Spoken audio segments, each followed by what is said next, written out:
c'est vrai qu'un bus de l'estime de soi, c'est toujours important, et c'est dommage que nous ne puissions pas faire l'expérience en sortant, ce serait bien, je trouve, voilà, de révéler certains talents, voilà, qui seraient enfouis en nous, peut-être. Voilà. Mais non, c'est vrai que la présentation était peut-être un peu déconcertante, parce que c'est un exemple qui touche le social, et en même temps, on considère à travers cette action la possibilité également d'application pour le champ culturel. C'est aussi un moyen de faire découvrir autrement. Alors avec l'émotion et les valeurs, donc vous avez défini l'émotion comme étant une forme de médiation indispensable. C'est vrai qu'on est tous sensibles aux émotions. Et vous avez souvent parlé des valeurs, mais sans forcément nous donner celles qu'elles étaient. Enfin, quelles sont les valeurs qui sont sous-tendues par le projet et notamment par le côté rédactionnel ou la scénographie que vous mettez en place. Et donc aujourd'hui, il y a un seul bus, si j'ai bien compris, qui sillonne la région, où il y en a plusieurs qui existent. En fait, aujourd'hui, on a un conteneur qui effectivement est déplacé. Il n'y en a qu'un seul. Vu le prix, effectivement, et le taux d'occupation, c'était plus intéressant de faire simplement un conteneur. Par rapport aux valeurs, en fait, le principe pour nous, c'était d'éveiller les gens à la curiosité, de réussir à s'accepter. Vous parliez tout à l'heure de la question de l'échec. Typiquement, c'est un des gros soucis dans les profils qui viennent dans le club, c'est qu'ils ne se permettent pas de se planter. Donc clairement, d'avoir une oreille attentive et de leur dire qu'effectivement, par l'intermédiaire de l'expérience et par l'intermédiaire ensuite de la médiation, de pouvoir leur faire comprendre que l'erreur, d'ailleurs c'est marqué comme tel dans le club, est une force, l'échec pardon, en est une. Typiquement déjà rien que ça interpelle quand même pas mal, parce que c'est pas du tout la culture française aujourd'hui, et qu'effectivement quand on fait des parallèles avec les anglo-saxons ou les québécois pour avoir monté une boîte au Québec, là typiquement leur dire que l'erreur elle est constitutive d'un parcours, qu'elle te permet de générer de l'expérience et donc d'être de mieux en mieux, typiquement là tout de suite le fait rien que de le verbaliser, de faire cette médiation autour de ça, ça casse plusieurs barrières. Et simplement, on ne parle pas seulement à des enfants, là on parle à des jeunes adultes, à des adultes, des gens des fois qui sont en reconversion, qui ne s'autorisent pas le fait de se planter, qui ont déjà eu une bonne carrière avant, qui se disent mince, il faut que je me remets en question, etc. Je ne peux pas partir en retraite, en tout cas à la fin de ma vie professionnelle avec une expérience mauvaise. Donc clairement, nous on est là aussi pour désacraliser tout ça. En fait, le principe c'est d'éprouver du plaisir, d'être bien dans sa peau, etc. Et pour la question du parallèle avec les milieux culturels, alors là c'est un exemple effectivement plutôt dans le social, mais clairement l'approche je pense peut être la même, en tout cas il y a des passerelles assez simples à mettre en place. La question de l'émotion, aujourd'hui le musée tel qu'on le pense, le lieu culturel, on le pense intellectuellement, on questionne le lieu par rapport à notre intellect. Moi je pense qu'aujourd'hui on pourrait questionner bien plus le lieu avec l'émotion qu'on peut générer. C'est une passerelle relativement puissante. Moi typiquement je suis le bon client parce que typiquement les musées, je reste pas beaucoup de temps. Pour la simple et bonne raison que j'ai pas assez de choses qui me tiennent en haleine et qui me prennent aux tripes. Quand je dis aux tripes, c'est vraiment ça. C'est que quand j'ai un musée, par exemple, ou un lieu culturel qui inscrit sur les murs beaucoup de textes, je me dis quel intérêt à ce que je sois ici pour lire du texte que je pourrais lire chez moi.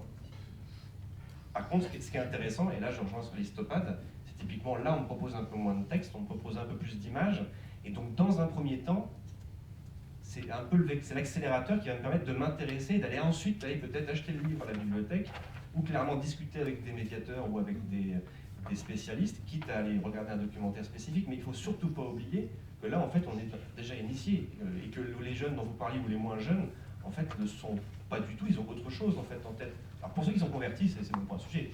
C'est tout le reste en fait qu'il faut réussir à convertir.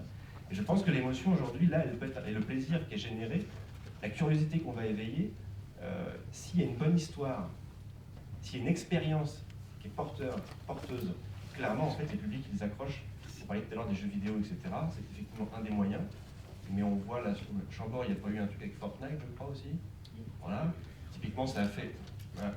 Et je pense qu'aujourd'hui, c'est des vecteurs qui sont assez intéressants. Mais globalement, en fait, on a envie de vivre quelque chose de particulier, de très particulier. On a envie de vivre, en fait. On a envie d'être pénétré par le lieu ou l'histoire quand on y vient. Et aujourd'hui, moi je vous donne juste mon avis, c'est vrai que souvent je ne l'ai pas. Et là je suis allé voir il n'y a pas très longtemps l'atelier des Lumières avec Dali et les Pink Floyd. Rien que déjà le programme, j'étais un peu ça va être un truc de fou. Je suis rentré et c'est rien passé. Hein. Et je pense qu'on a besoin de ça, on a besoin de vibrer.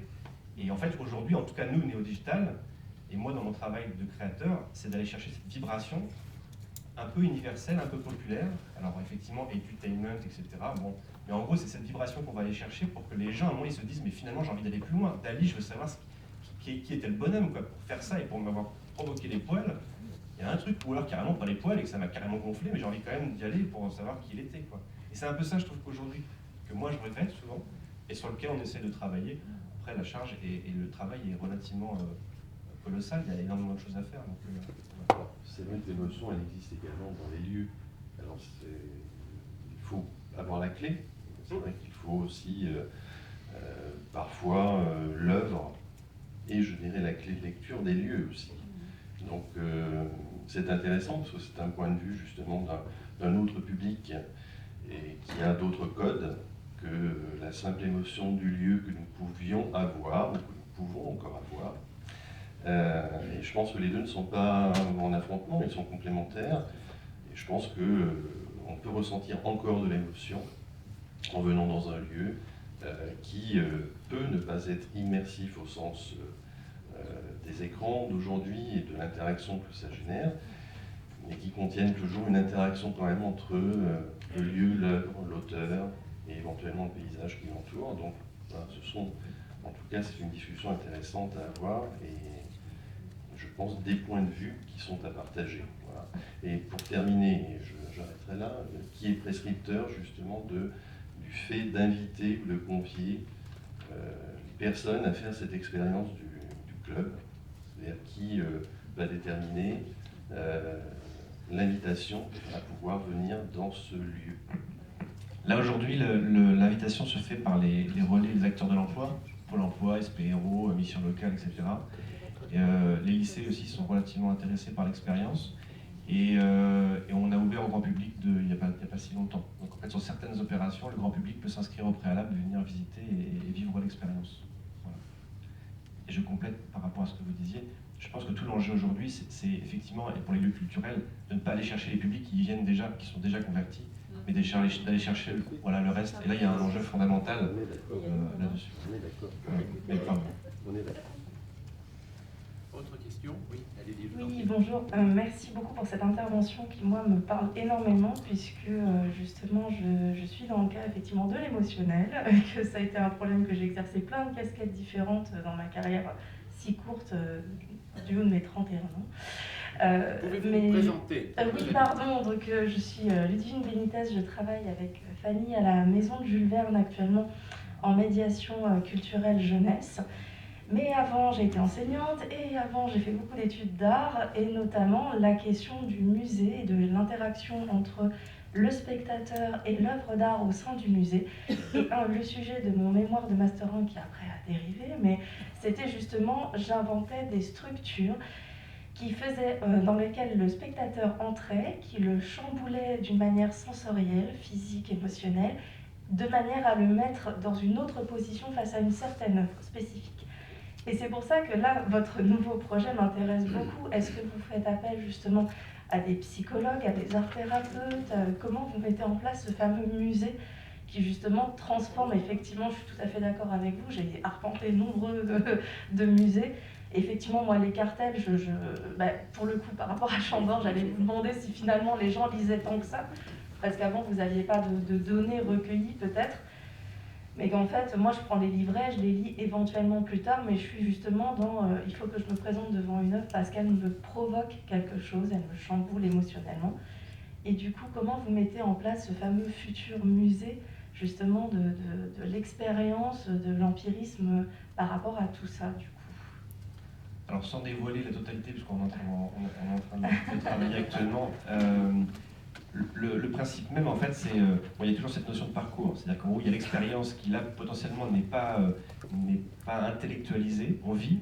Donc après, vous avez des expériences, je peux en citer quelques-unes, pour ceux qui s'intéressent, Team Lab au Japon, typiquement collectif artistique, qui a monté plus de 6000 m² d'expériences interactives, contemplatives.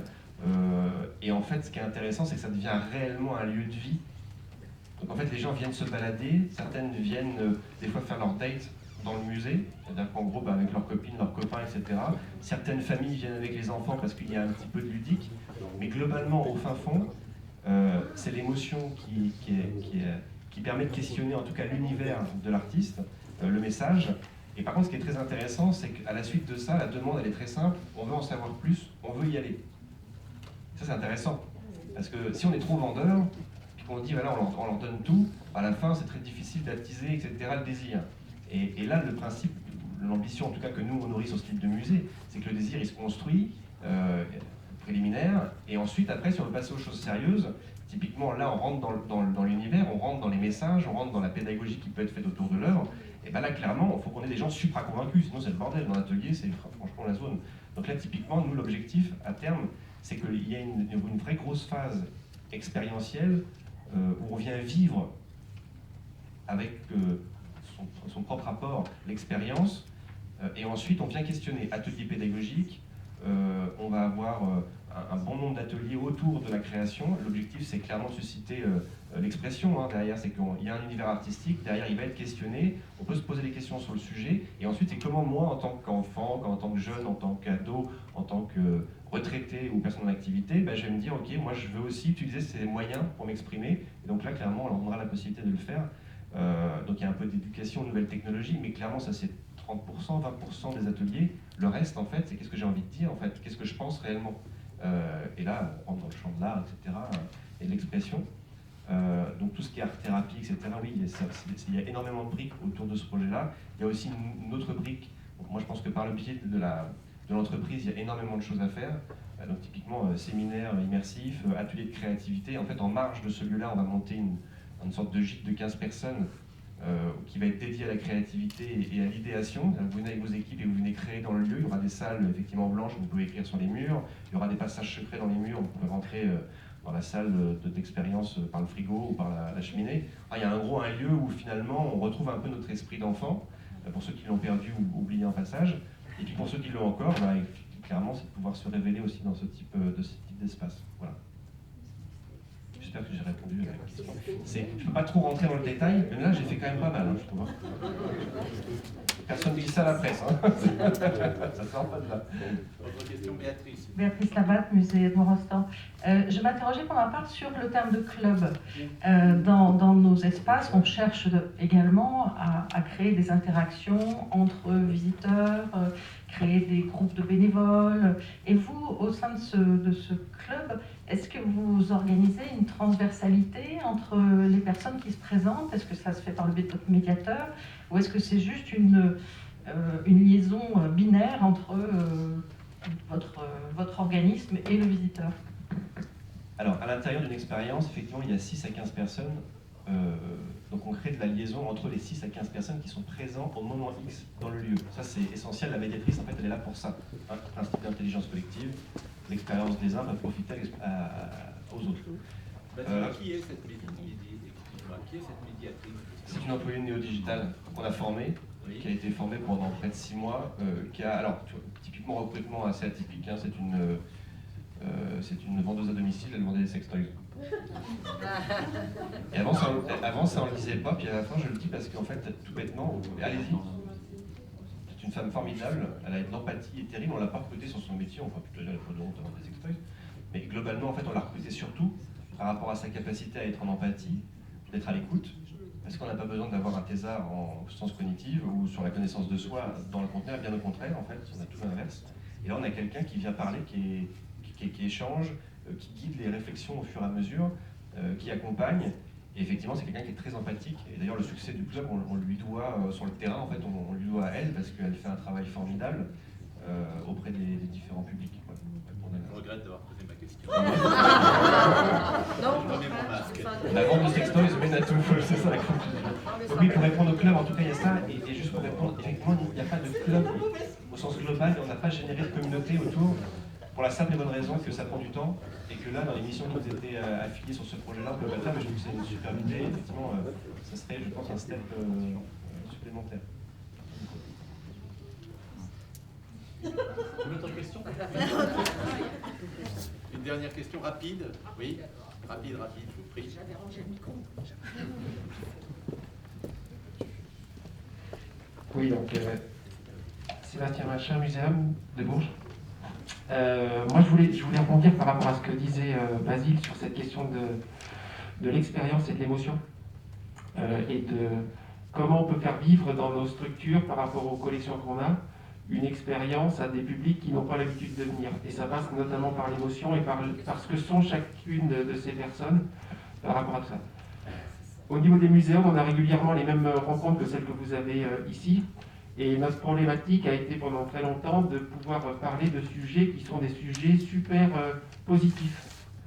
Le changement climatique, la perte de biodiversité, l'impact de l'homme sur son environnement, la pollution, la fin du monde, etc. etc. Bref, que des trucs suicidaires. Et pendant très longtemps, en fait, les muséums présentaient ces thématiques-là de façon très pessimiste. C'est-à-dire qu'on remettait une couche sur le visiteur qui venait, sur le fait qu'on n'allait pas s'en sortir et qu'il n'y aurait pas de survivants, tout ça. Et depuis plusieurs années maintenant, on a changé notre angle d'attaque, c'est-à-dire que pour arriver à capter des nouveaux publics, par rapport à ces questions-là, pour les informer de ces choses-là, on n'est plus du tout dans la culpabilité, plus du tout dans le donneur de leçons. On va être dans le petit geste, la petite action que chacun peut faire par rapport à ces choses-là, et on va être positif. On va aborder le sujet de façon positive, en disant, voilà, qu'est-ce que je peux faire moi à mon niveau, comment est-ce que je peux, par mon expérience propre, de quelqu'un qui n'y connaît rien, mais qui finalement, par l'émotion qu'il va avoir trouvée au sein de l'expo, au sein de l'expérience qu'il va vivre au sein du muséum, qu'est-ce que je peux faire, comment je peux changer ma façon de vivre, etc. etc. Et ça, c'est vraiment important d'intégrer cette part d'émotion dans la visite. Alors ça passe par plein de biais, j'en parlerai tout à l'heure à midi.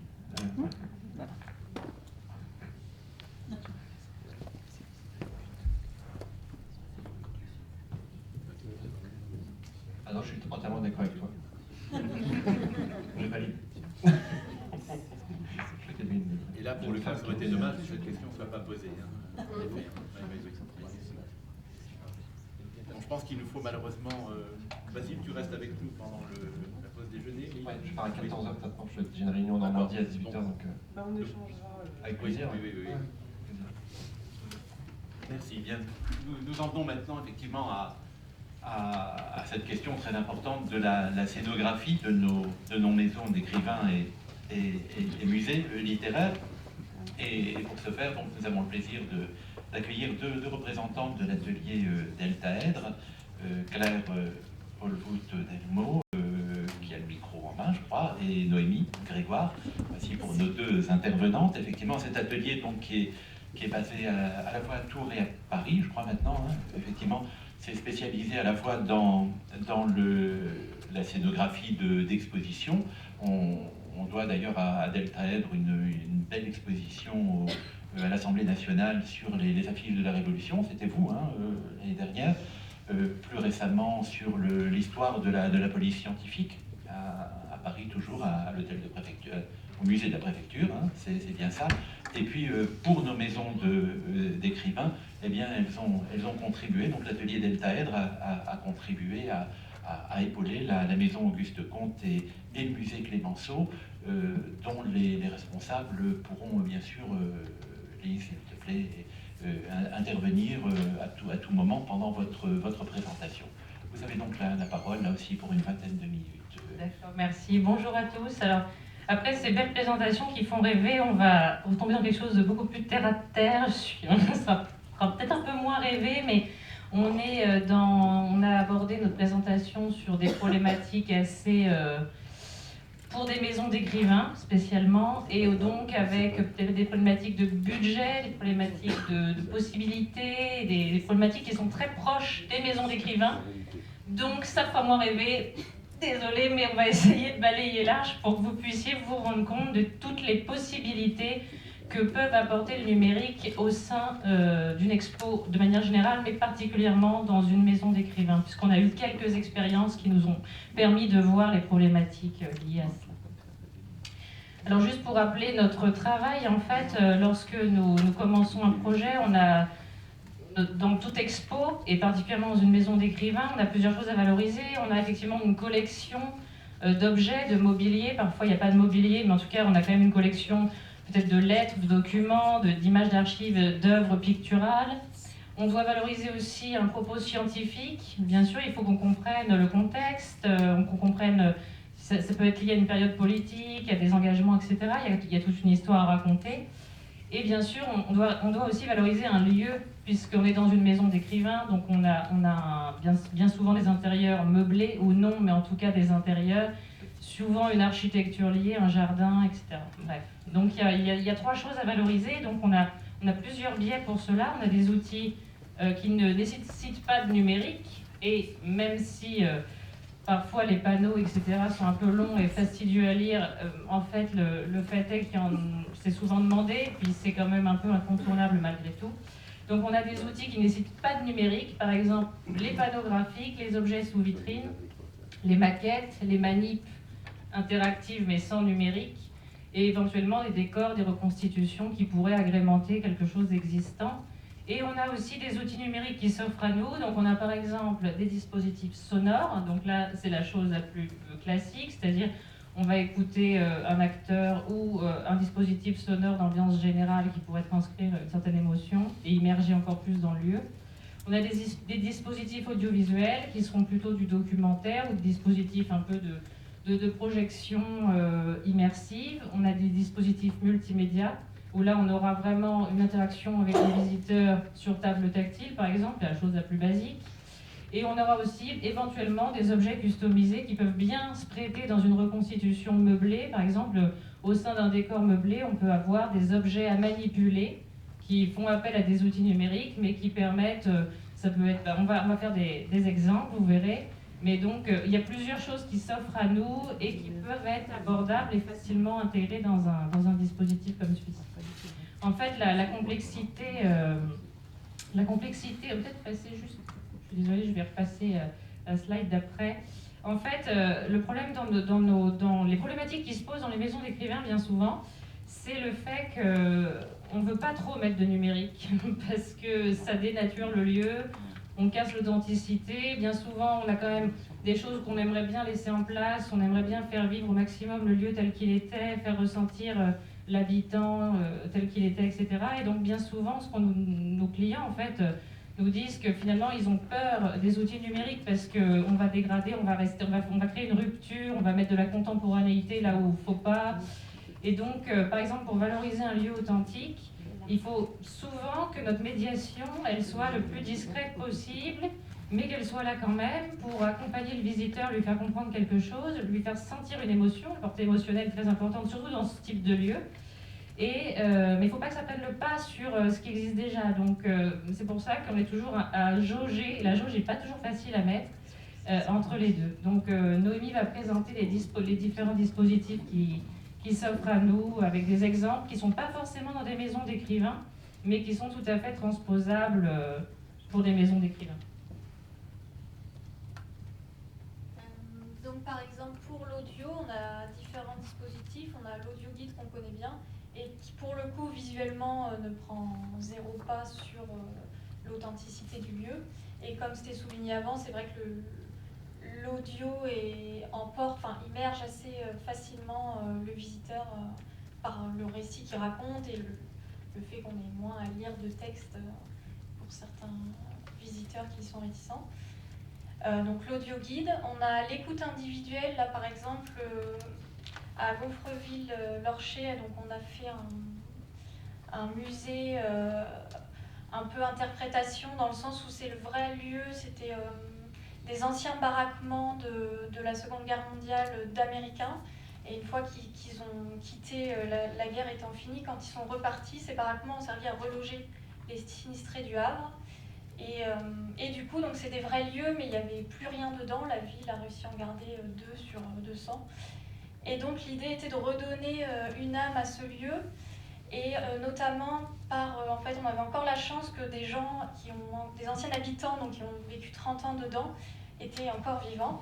Et donc le gros enjeu muséographique, c'était de dire on va bénéficier de ces gens et de garder tous ces témoignages. On a lancé donc une grosse campagne avec des entreprises d'audiovisuel, mais d'enregistrement de ces témoignages pour pas que ça soit perdu. Et essayer de rendre compte de ça dans le musée, en ayant, là par exemple à gauche, on voit, en fait c'est des photos qu'on a récupérées, donc il y a une grosse collecte de photos de ces anciens habitants. Et l'idée était assez simple, c'était de poser le micro, ils avaient la photo devant eux, et voilà, ils étaient amenés à décrire la photo et bien sûr de partir dans tout un tas de souvenirs et de se rapprocher du coup de l'émotion. Et donc là, en tant que visiteur dans le musée, on choisit donc sa photo, on a les mêmes photos que les gens avaient quand ils ont décrit, on choisit sa photo et donc on a le témoignage de la personne. Là, donc c'est un témoignage direct, on va dire, par les gens concernés. Pour les maisons d'écrivains, bien sûr, ça peut être des lectures, par exemple, ou alors des récits fictifs qui sont interprétés voilà, par des acteurs. Il y a ces deux modes-là. Et après, ça peut être plutôt, au-delà des écoutes individuelles, des sons d'ambiance qui permettent de rajouter au lieu de la vie aussi, la présence humaine, par exemple, s'il n'y en a pas dans le lieu, etc.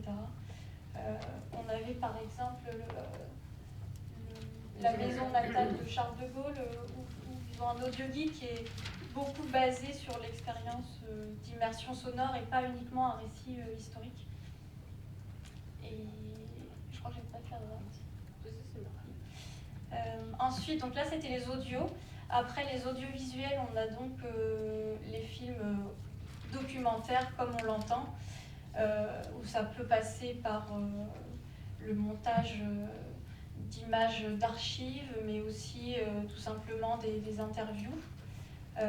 On a par exemple fait une exposition au Panthéon sur Clémenceau, sur Georges Clémenceau, et il y avait donc plutôt là des images d'archives ou des vidéos d'archives intégrées dans la scénographie, comme on peut voir à gauche.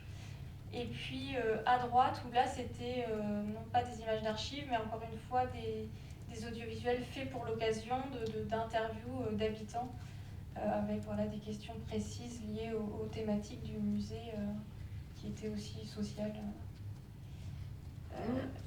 Et ensuite, donc voilà ces deux parties. On a aussi dans l'audiovisuel, en termes de budget, pour être un peu terre à terre, on va un peu plus loin. Ce qu'on appelle, nous, je ne sais pas si c'est le bon terme, mais spectacle immersif, on va dire, où dans ce cas qu'on a réalisé donc, au musée de la guerre de 1870 à Loigny-la-Bataille, il s'agissait de pas seulement faire un spectacle comme le fait Culture Espace, par exemple, avec ce que vous disiez tout à l'heure, Basile, j'ai oublié le nom, sur Dali, enfin les projections.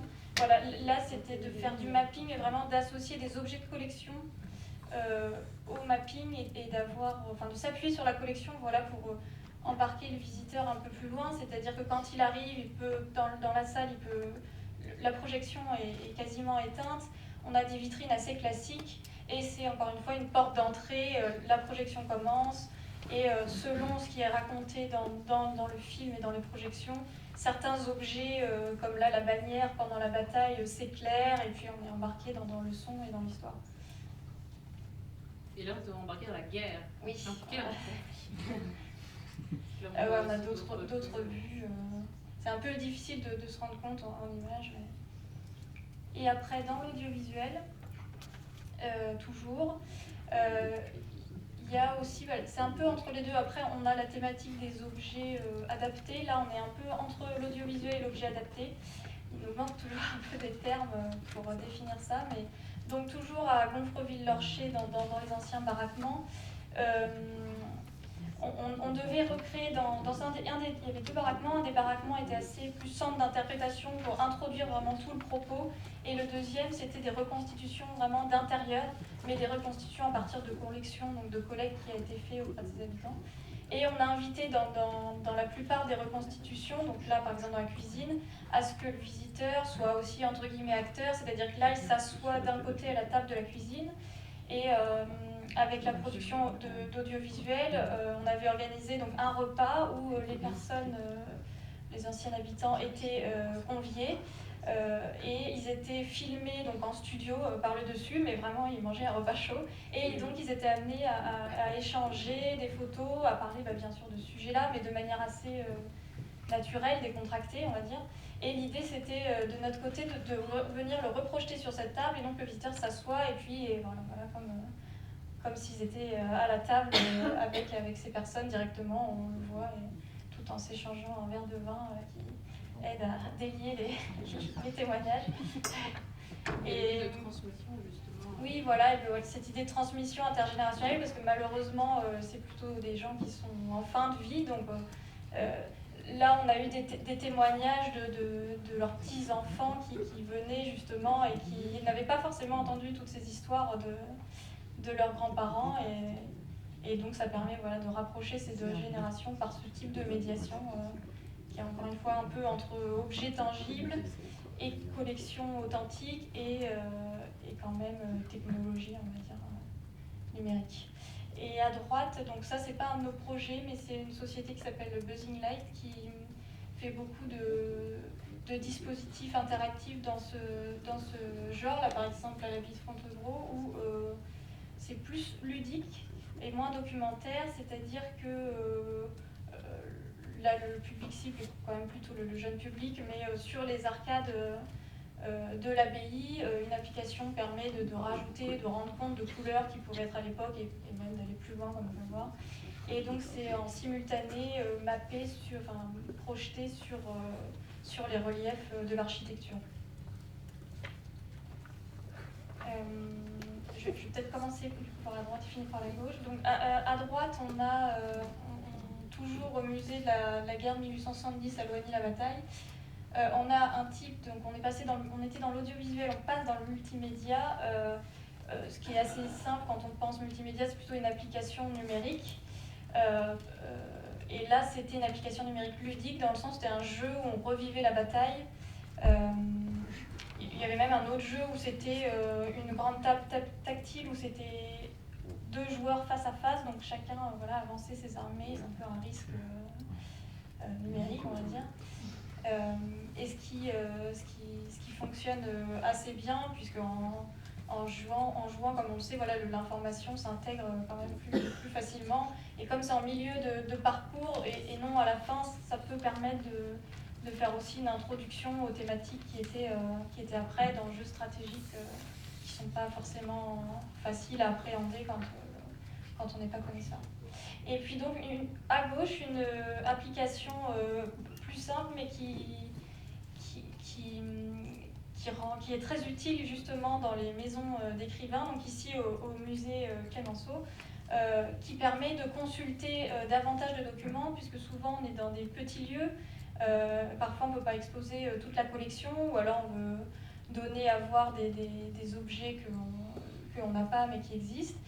Cette application de consultation donc, permet d'accéder à des images d'archives, des vidéos d'archives, et donc il y en a plusieurs dans le musée qui sont disséminées à des thématiques différentes et qui permettent d'aller un peu plus loin, et ce qui permet aussi pour le parcours visiteur selon le degré de savoir qu'il souhaite avoir, il peut plus ou moins adapter son parcours, puisque c'est du bonus entre guillemets.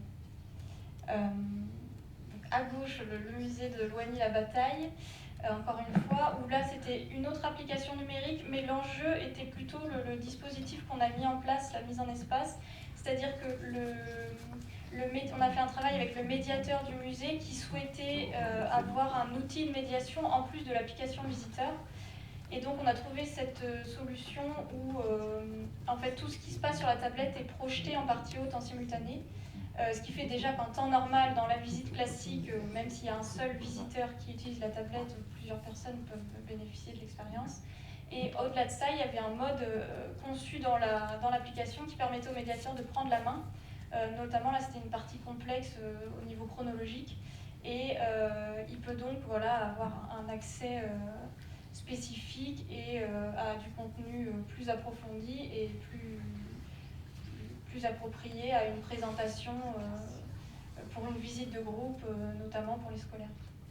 Donc le numérique peut apporter ça aussi pour les médiateurs, s'il est pensé au début de cette manière. Et à droite, donc, on revient sur le musée Clémenceau, où c'était pour montrer davantage, donc c'est aussi une application numérique, mais elle permet de montrer l'intégration, enfin, on l'a vu avec la présentation d'avant, mais vraiment ça peut ne pas être qu'un écran, et même quand c'est un écran, voilà, ça peut être intégré dans une scénographie plus générale et gommer un peu le côté technologique. Je pensais que j'avais fini.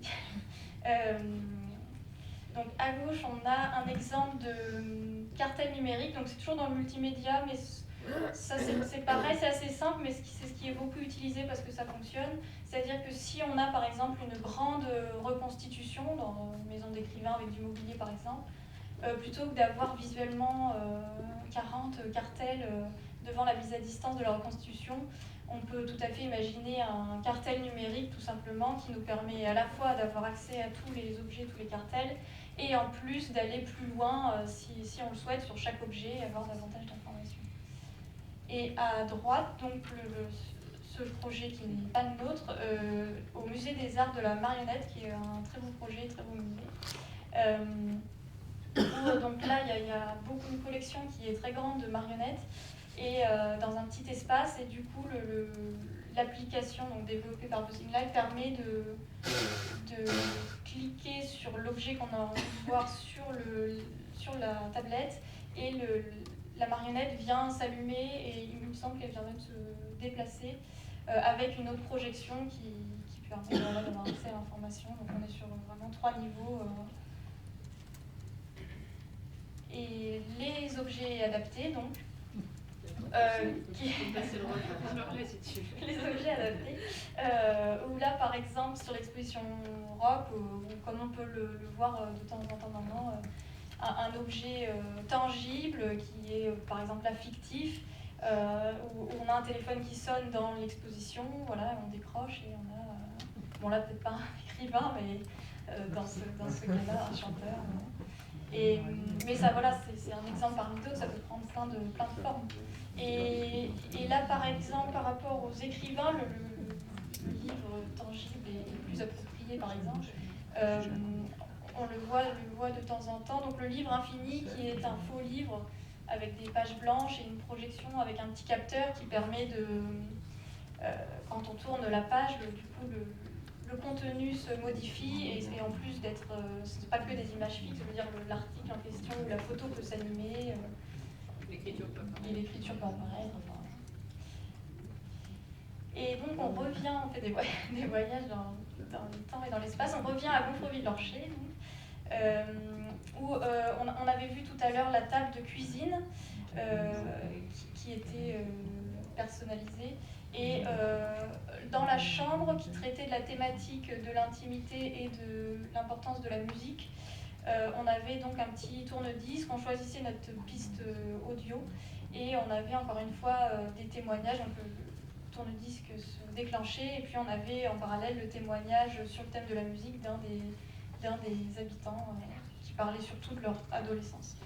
Et à droite, donc c'était la partie salon salle à manger, et donc on a récupéré de la collection une ancienne télé d'époque que la société de multimédia audiovisuel a customisé, enfin personnalisé, et donc ça nous permettait d'intégrer, il y avait une sorte d'introduction, un peu comme c'était une émission de l'époque, mais pour intégrer des vraies interviews, encore une fois, d'habitants de ces baraquements. Et le dernier exemple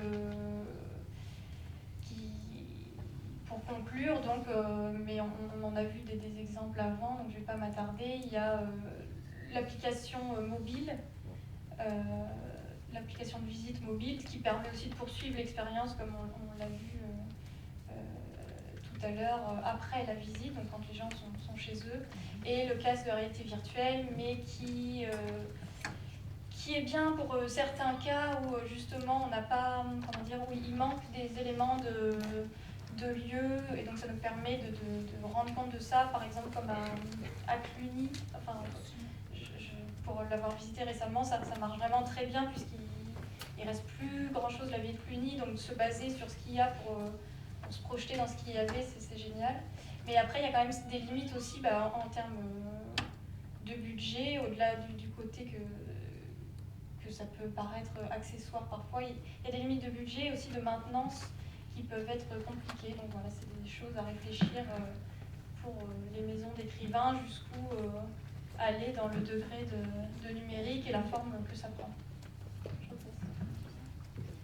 Oui, donc en fait, ça dépend aussi des configurations d'espace, mais en fait, on s'est rendu compte que bien souvent, dans des maisons d'écrivains, on a souvent besoin d'un lieu à part. Enfin, par exemple, c'est le cas du musée Clémenceau, justement, Lise pourra en parler. En fait, on a 2 étages, on a une vraie galerie documentaire, et là où on peut, entre guillemets, mettre plus de multimédia facilement, parce qu'on est dans un espace contemporain, on est là pour expliquer quelque chose. Donc on s'affranchit un peu de l'appartement et on a à côté un appartement laissé dans son jus, entre guillemets, c'est-à-dire vraiment authentique, où là, effectivement, à part l'audio guide, on est très discret en termes de médiation. C'est souvent intéressant, quand c'est possible, dans les espaces, de différencier ce qui est de l'ordre de la vraie reconstitution, enfin même pas reconstitution, presque de l'état tel qu'il était à l'époque, et après avoir un lieu de médiation où là, on peut vraiment être un peu plus large sur la présentation. Mais par exemple, au musée Auguste Comte, c'est pas le cas, et on est vraiment que dans un appartement entièrement meublé. On a très peu d'espace pour créer une expo contemporaine à côté, donc les enjeux sont pas les mêmes selon les cas. Ce qu'on a pu constater de manière générale, pour en revenir au plus et moins, pour valoriser un lieu authentique, il faut forcément une médiation qui ne prend pas le pas visuellement dans les espaces. Donc soit avec des objets intégrés, discrets, qui apportent un peu de numérique, effectivement, qui utilisent l'outil numérique pour écouter un témoignage ou voilà, faire une petite chose ludique dans l'espace. Ça, c'est bien parce que globalement, c'est assez discret. Il faut faire attention à ne pas rompre avec l'authenticité du lieu, c'est la chose importante. Et ensuite, pour raconter une biographie, eh bien, c'est intéressant l'outil numérique parce que effectivement, on peut accéder à d'autres sources d'images, comme on l'a vu sur les tables tactiles. Avec parfois, en fait, on est très contraint par l'espace et on ne peut pas présenter, ne serait-ce que pour pas dénaturer les lieux, 60 vitrines représentant 60 lettres ou 60 objets, parce qu'en fait, il n'y avait pas à l'époque 60 vitrines dans la salle à manger, donc c'est compliqué. Donc du coup, des petites tablettes bien placées dans l'espace permettent d'augmenter un peu le contenu et donner autre chose à voir que les espaces meublés. Pour présenter les textes et l'écriture, c'est intéressant aussi de pouvoir voir au-delà des œuvres écrites, des manuscrits. On peut aller au-delà avec les applications. Effectivement, ça permet de zoomer sur des textes, d'aller plus profondément dans les écritures. On peut les avoir en très grand format, on peut les avoir en décor. Enfin, on peut utiliser l'outil texte pour justement créer l'émotion aussi. C'est pas uniquement de la lecture. Et pour traduire une époque, effectivement, par rapport à l'émotion ressentie, avec le son notamment, c'est facile de vite, en peu de choses et sans casser l'authenticité des lieux visuels, rajouter un peu de son peut amplifier au contraire le ressenti de plonger dans une époque, peut-être avec quelques témoignages aussi, et créer des espaces assez immersifs et spectaculaires quand même, enfin sobrement, mais qui font l'affaire. Avant que tu passes à la dernière slide, je vais faire une petite aparté sur les textes, où même si nous souvent aussi on se bat pour que les textes soient plus courts, après d'avoir 0 texte c'est compliqué, enfin même moi en tant que visiteur, j'aime bien quand le propos muséographique est assez séquencé, au moins avoir des titres qui nous signalent qu'on passe à une autre partie. Et je pense que les textes peuvent aussi servir à ça, enfin, les textes matériels, je veux dire matérialisés dans l'espace, peuvent aussi servir à séquencer le propos et savoir un peu où on en est dans le parcours. Alors en fait, après, ça c'est un petit rappel, peut-être que vous savez déjà tout ça, mais en tout cas, comment faire concrètement lorsque vous êtes maison d'écrivain et que vous vous dites que ce serait sympa de mettre quelque chose quand même, comment faire? Eh bien, il y a plusieurs possibilités. Soit vous faites appel à nous, par exemple, à nos scénographes, ou en tout genre à nos collègues, à nos confrères. Et le scénographe va étudier votre demande, faire des propositions adaptées à ce que vous souhaitez. Et après, faire appel aux différentes entreprises qui font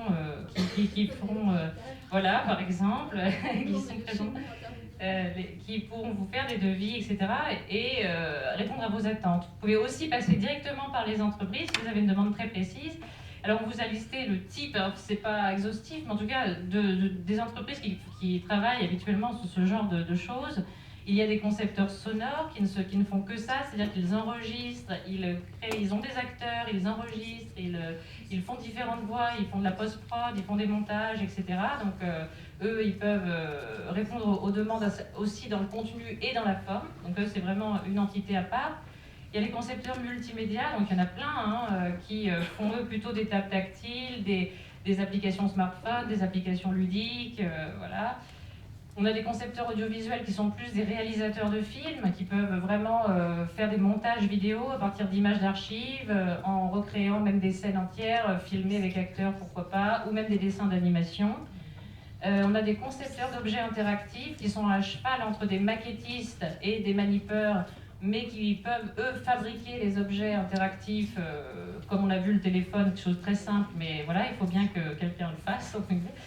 Et les intégrateurs de dispositifs qui, eux, si vous avez le contenu, peuvent répondre à votre demande en trouvant le matériel le plus adapté sur ce que vous souhaitez faire. Est-ce que c'est des vidéoprojecteurs, est-ce que c'est du mapping, etc. Et eux, ils auront le préconisation du matériel. Bien souvent, ils travaillent ensemble, mais voilà. Et puis peut-être tu disais passer en direct, mais dans tous les cas, il faut bien réfléchir. C'est quand même important d'avoir un intermédiaire extérieur pour faire un cahier des charges et avoir une vision aussi globale et pas se braquer tout de suite en disant ce que je veux, c'est en fait une application qui fait ça, ça, ça. Enfin, c'est bien d'avoir aussi, de réfléchir ou en tout cas d'en parler avec d'autres musées, pas forcément un scénographe, hein, mais de mener une réflexion avant de formuler un cahier des charges aux entreprises. Voilà, et en dernier, on peut faire juste un petit point pour faire d'ailleurs un pont avec ce qu'on a dit précédemment pour les autres interventions. En fait, l'idée d'apporter les objectifs, en fait, c'est pas de créer du gadget pour du gadget parce qu'il faut être moderne à tout prix. L'idée, c'est vraiment d'apporter l'approche émotionnelle et effectivement, dans les maisons d'écrivains, elle est déjà là parce qu'il y a quand même l'âme du lieu qui est là. Donc, on peut dire qu'il y a déjà un bon départ pour sentir l'émotion dès le départ. C'est pas une salle blanche contemporaine, hermétique, voilà. Mais ça peut ne pas suffire. On peut quand même être un peu, entre guillemets, lassé d'aller d'une pièce à l'autre comme ça sans comprendre. Donc en fait, il faut vraiment ajouter pour que ça se déclenche, en fait, à la fois l'approche émotionnelle en plus que ce qu'il y a déjà, et l'approche didactique. Et donc, effectivement, tous ces outils numériques peuvent permettre de le faire, encore une fois, pour, par exemple, le dispositif sonore pour l'interprétation d'un texte, parce que quand on l'entend, c'est pas comme quand on le lit, par exemple. L'immersion dans un univers, il peut y avoir un peu de musique, enfin des choses toutes sobres, mais qui peuvent accompagner encore plus sur ce qu'il y a déjà le visiteur dans l'émotion. L'audiovisuel, évidemment, bah ça c'est évident puisque c'est le spectacle, donc on peut avoir en fond de décor des images qui se déroulent, qui peuvent vraiment créer effectivement l'émotion, ça on le comprend bien. Et puis la sensation d'être projeté dans un passé. Donc en fait tout ça c'est des outils qui vont forcément nous servir, c'est dommage de s'en priver, mais effectivement avec une utilisation bien réfléchie, préalable. Voilà.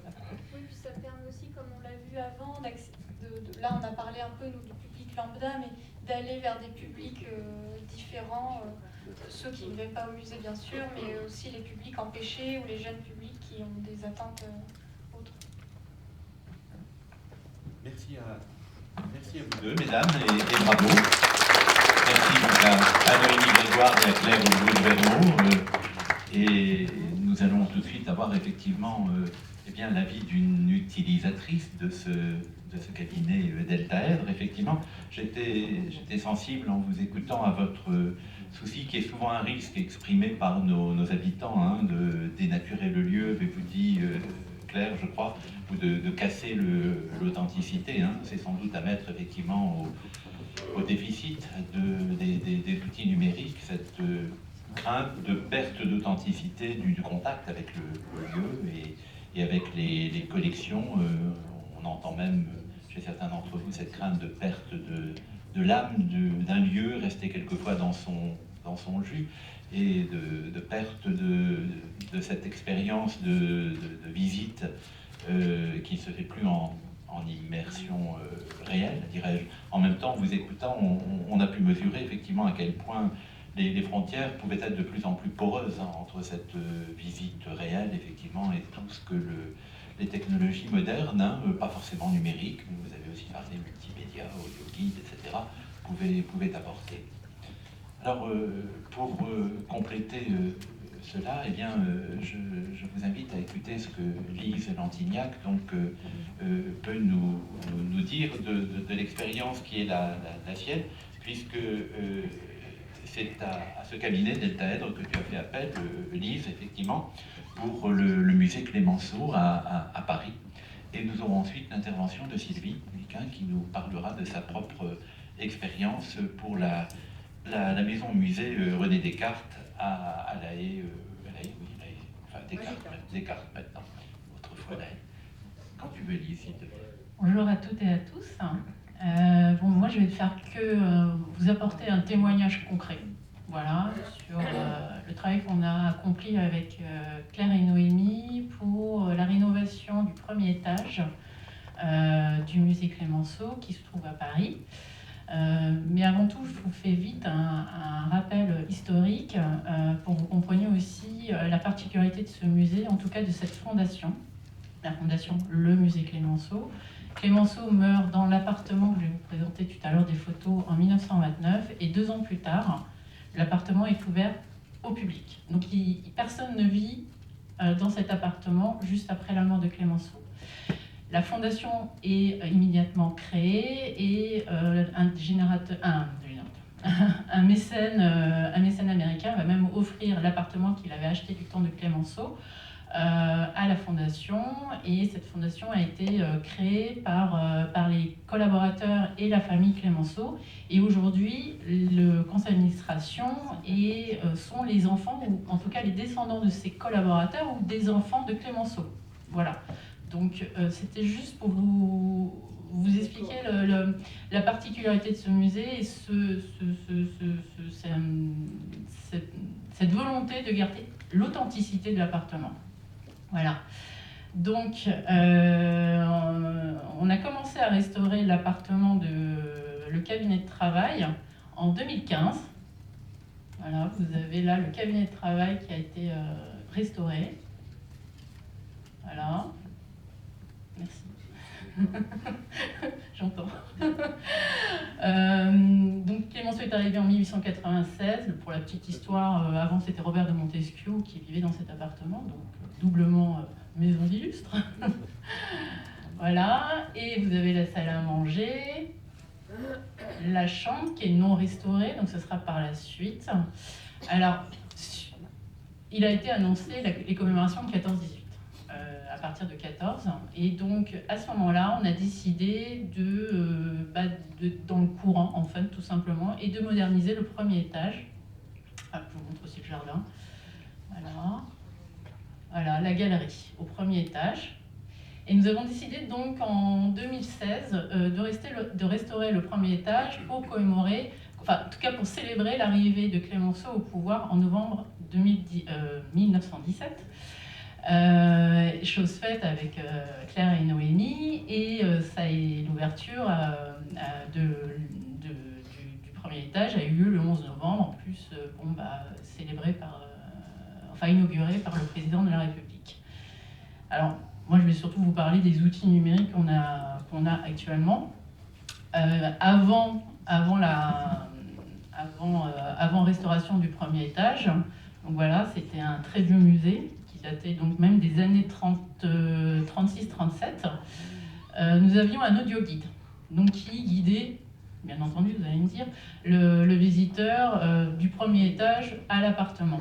Au premier étage, la petite anecdote, c'est que c'était l'acteur Jean-Claude Dreyfus qui vous accompagnait dans votre visite.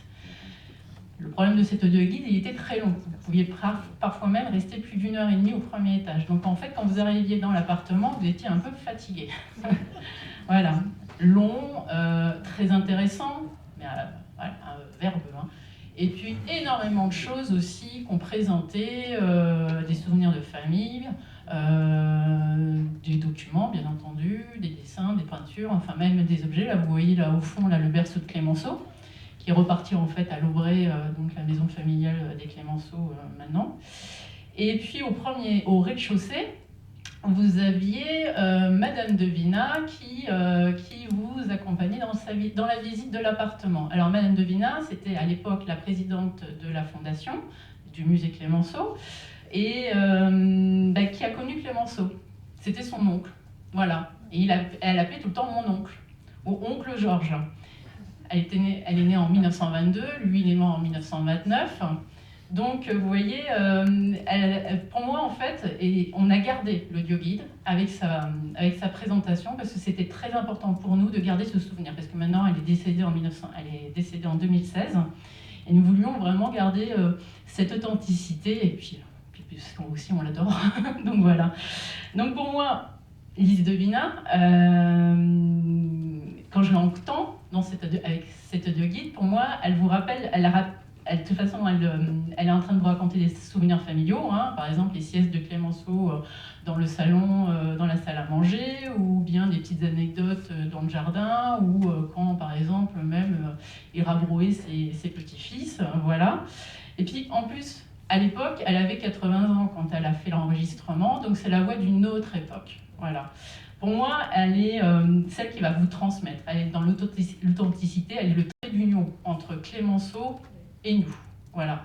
Petite anecdote, j'aime bien aller aussi dans les écoles présenter, maintenant avec le Covid c'est très difficile, le plan Vigipirate, et j'avais fait une présentation du musée Clémenceau à des enfants de CM2, et en attendant, parce qu'on avait un petit problème technique, je leur avais expliqué, Madame Devina était toujours vivante, que cette vieille dame avait connu Clémenceau, et eux ils comprenaient pas, ils ont un problème de chronologie, de temps, voilà, c'est tout, voilà. Et ils ont compris à ce moment-là que c'était pas si loin que ça, Clémenceau, tout simplement. Donc ça a rendu Clémenceau pour ses petits-enfants vivants, proches. Voilà.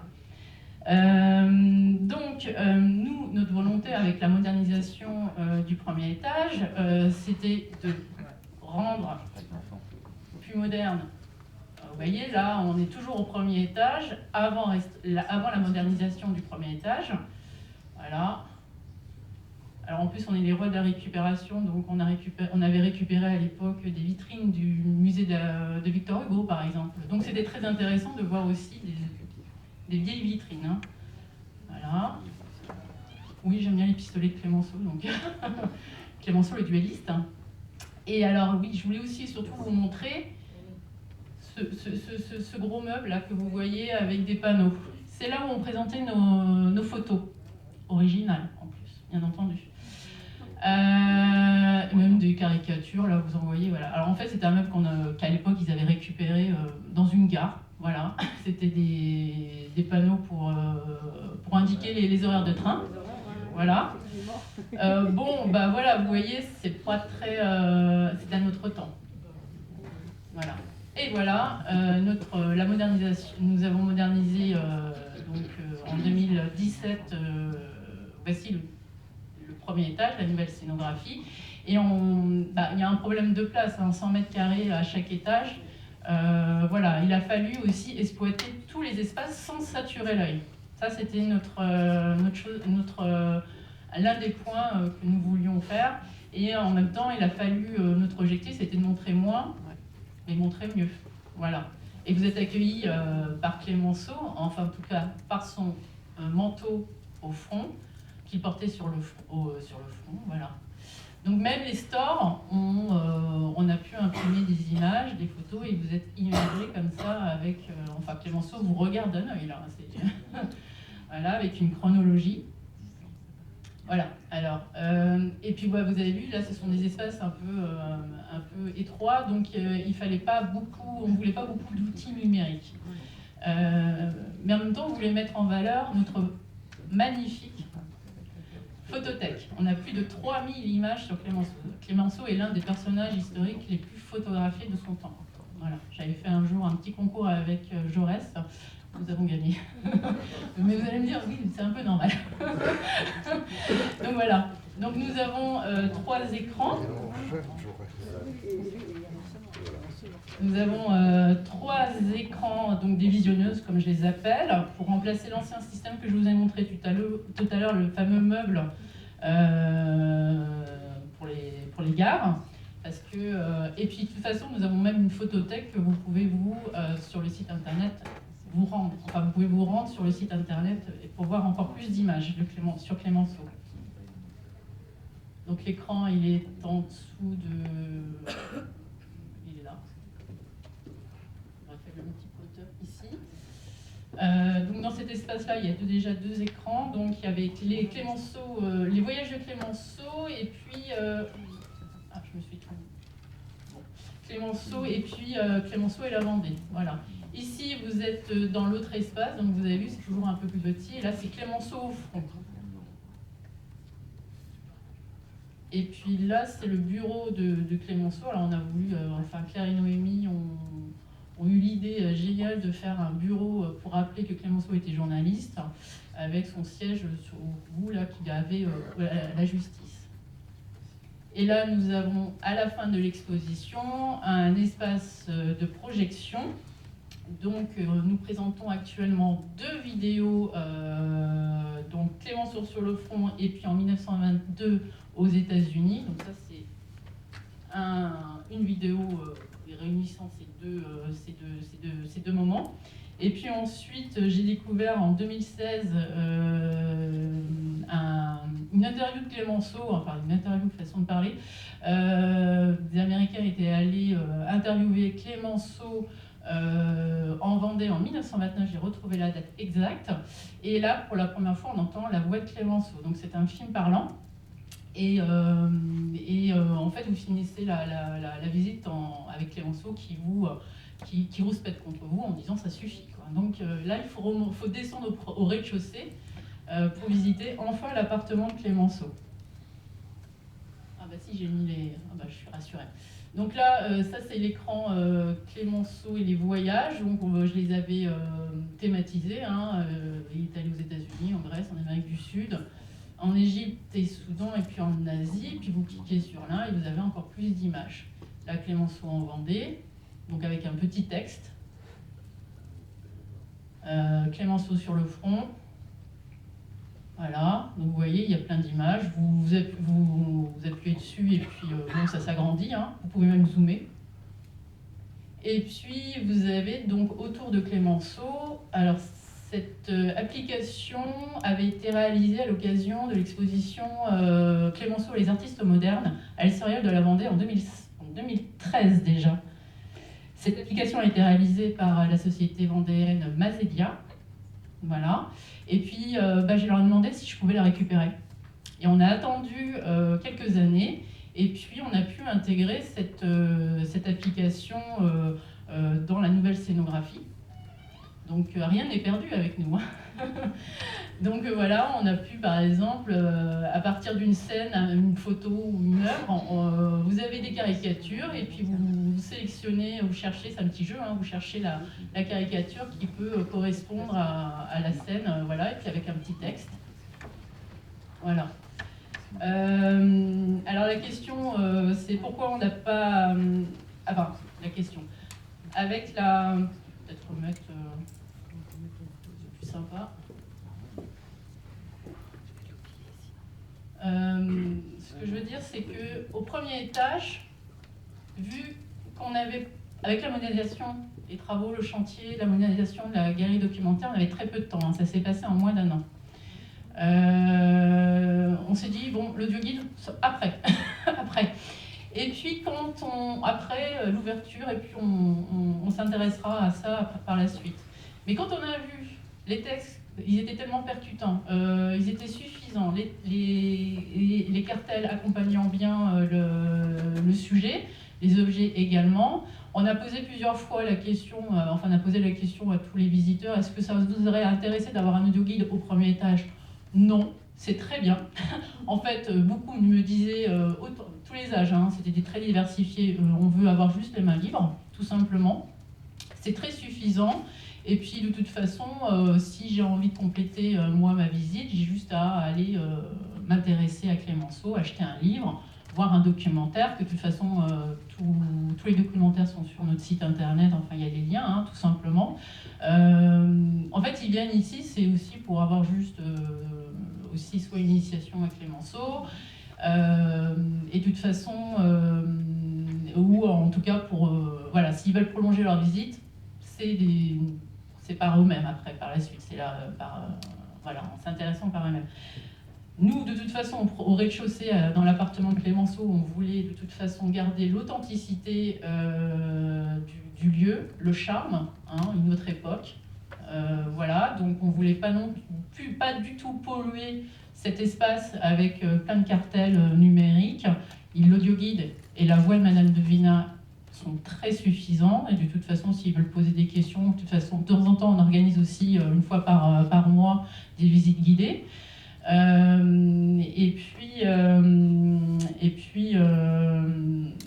Puis voilà, c'est garder l'âme de cet espace-là.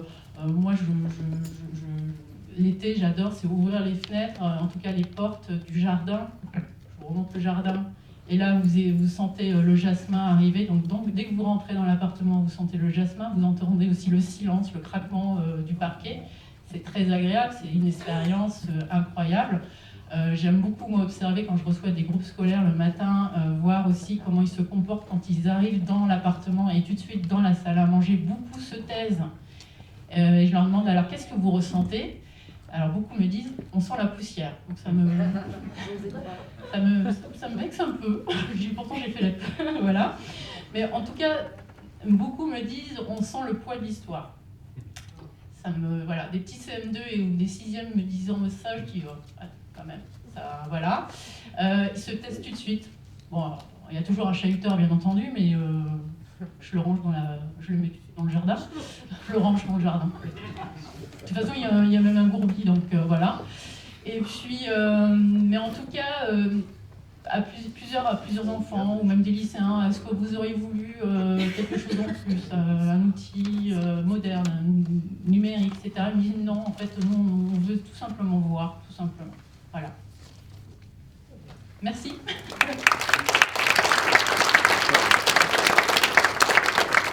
Merci à toi, Lise, pour ce retour d'expérience. Et je vous proposais d'écouter tout de suite le témoignage suivant d'une autre adhérente, Sylvie Biquin, qui va nous présenter, donc là aussi, la modernisation, peut-on dire cela, Sylvie, oui, de la maison musée René Descartes à Descartes, donc en Indre, c'est en Indre-et-Loire, hein, oui, je ne dis pas de bêtises. Oui. Je ne sais pas trop comment... Mais écoute, Sophie va nous rejoindre aussitôt et nous réserverons bien sûr le moment venu, le temps pour vos questions. Elles seront, je pense, nombreuses, aussi bien adressées à l'atelier Deltaèdre et à ses représentants qu'à nos deux adhérentes. Et voici donc la dernière présentation de cette matinée.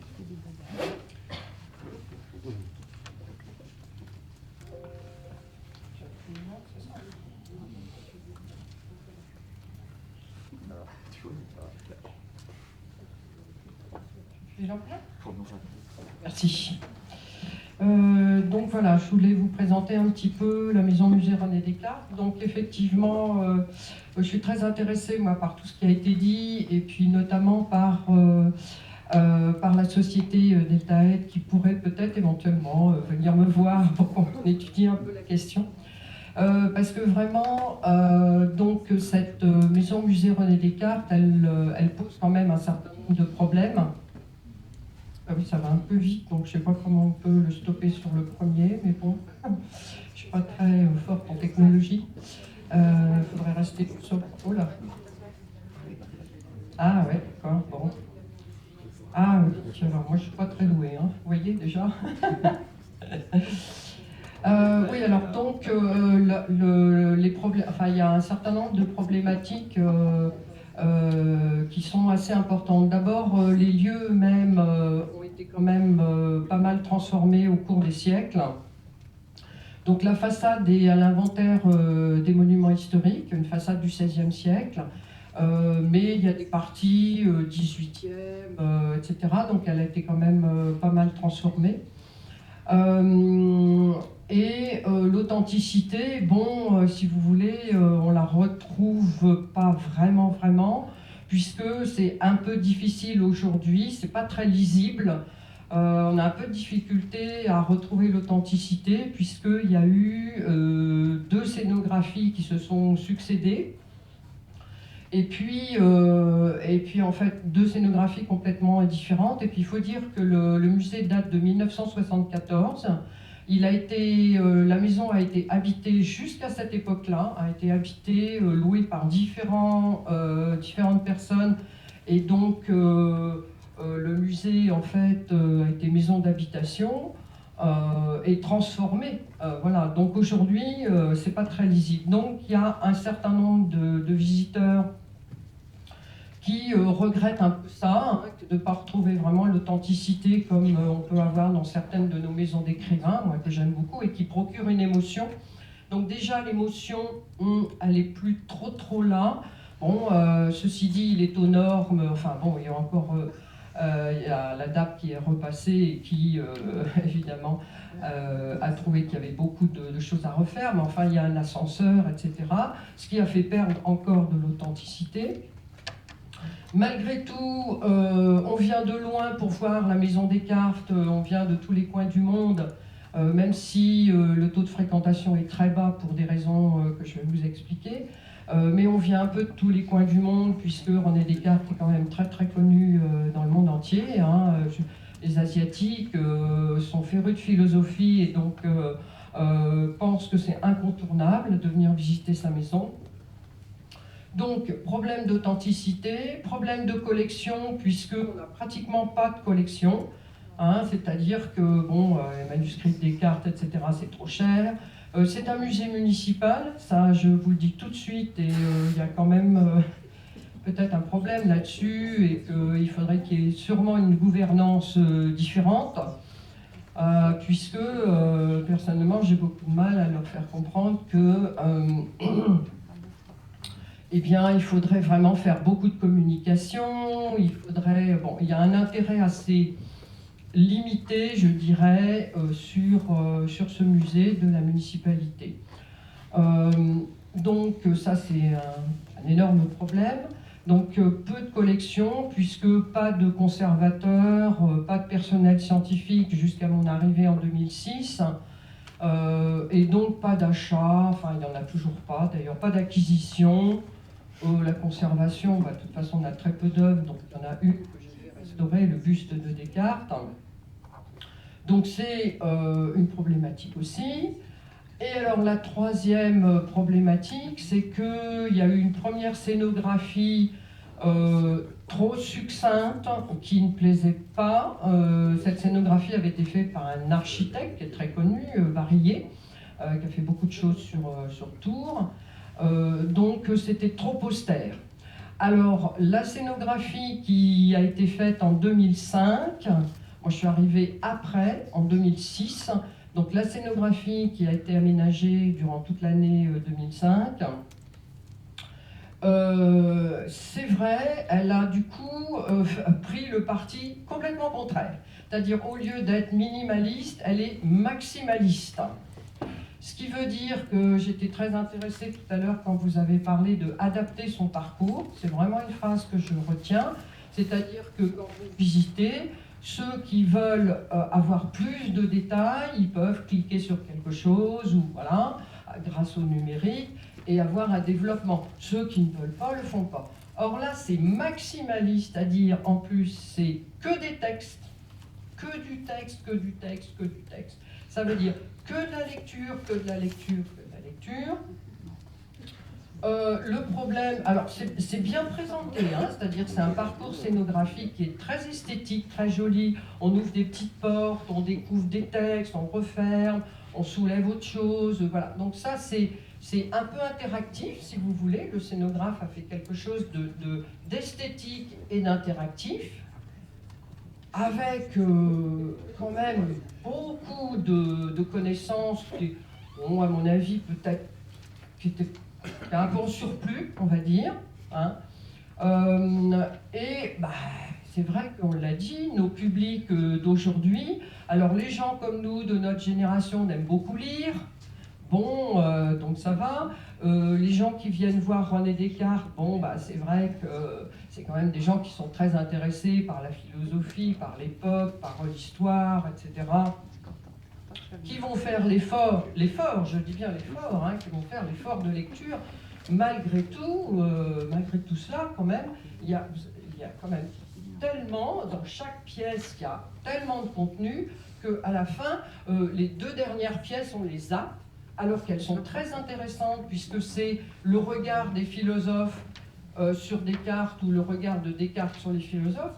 C'est une pièce extrêmement intéressante, mais on la zappe parce qu'on n'en peut plus. Hein. Donc, si vous voulez, franchement, moi, alors c'est un musée qui, à mon avis, est dépassé dans sa présentation, hein, je veux dire dans le contenu. Il est dépassé parce qu'il faut forcément du numérique, c'est obligatoire. Déjà, René Descartes, bon, c'est un grand philosophe, mais enfin, ceci dit, c'est quand même pas facile d'accès. Déjà, la philosophie, c'est pas très facile. Descartes, c'est pas forcément simple. Moi, c'est un personnage qui me touche beaucoup, mais il faut quand même, il va falloir penser vraiment à de l'interaction. Alors, bon, positif. Ouais.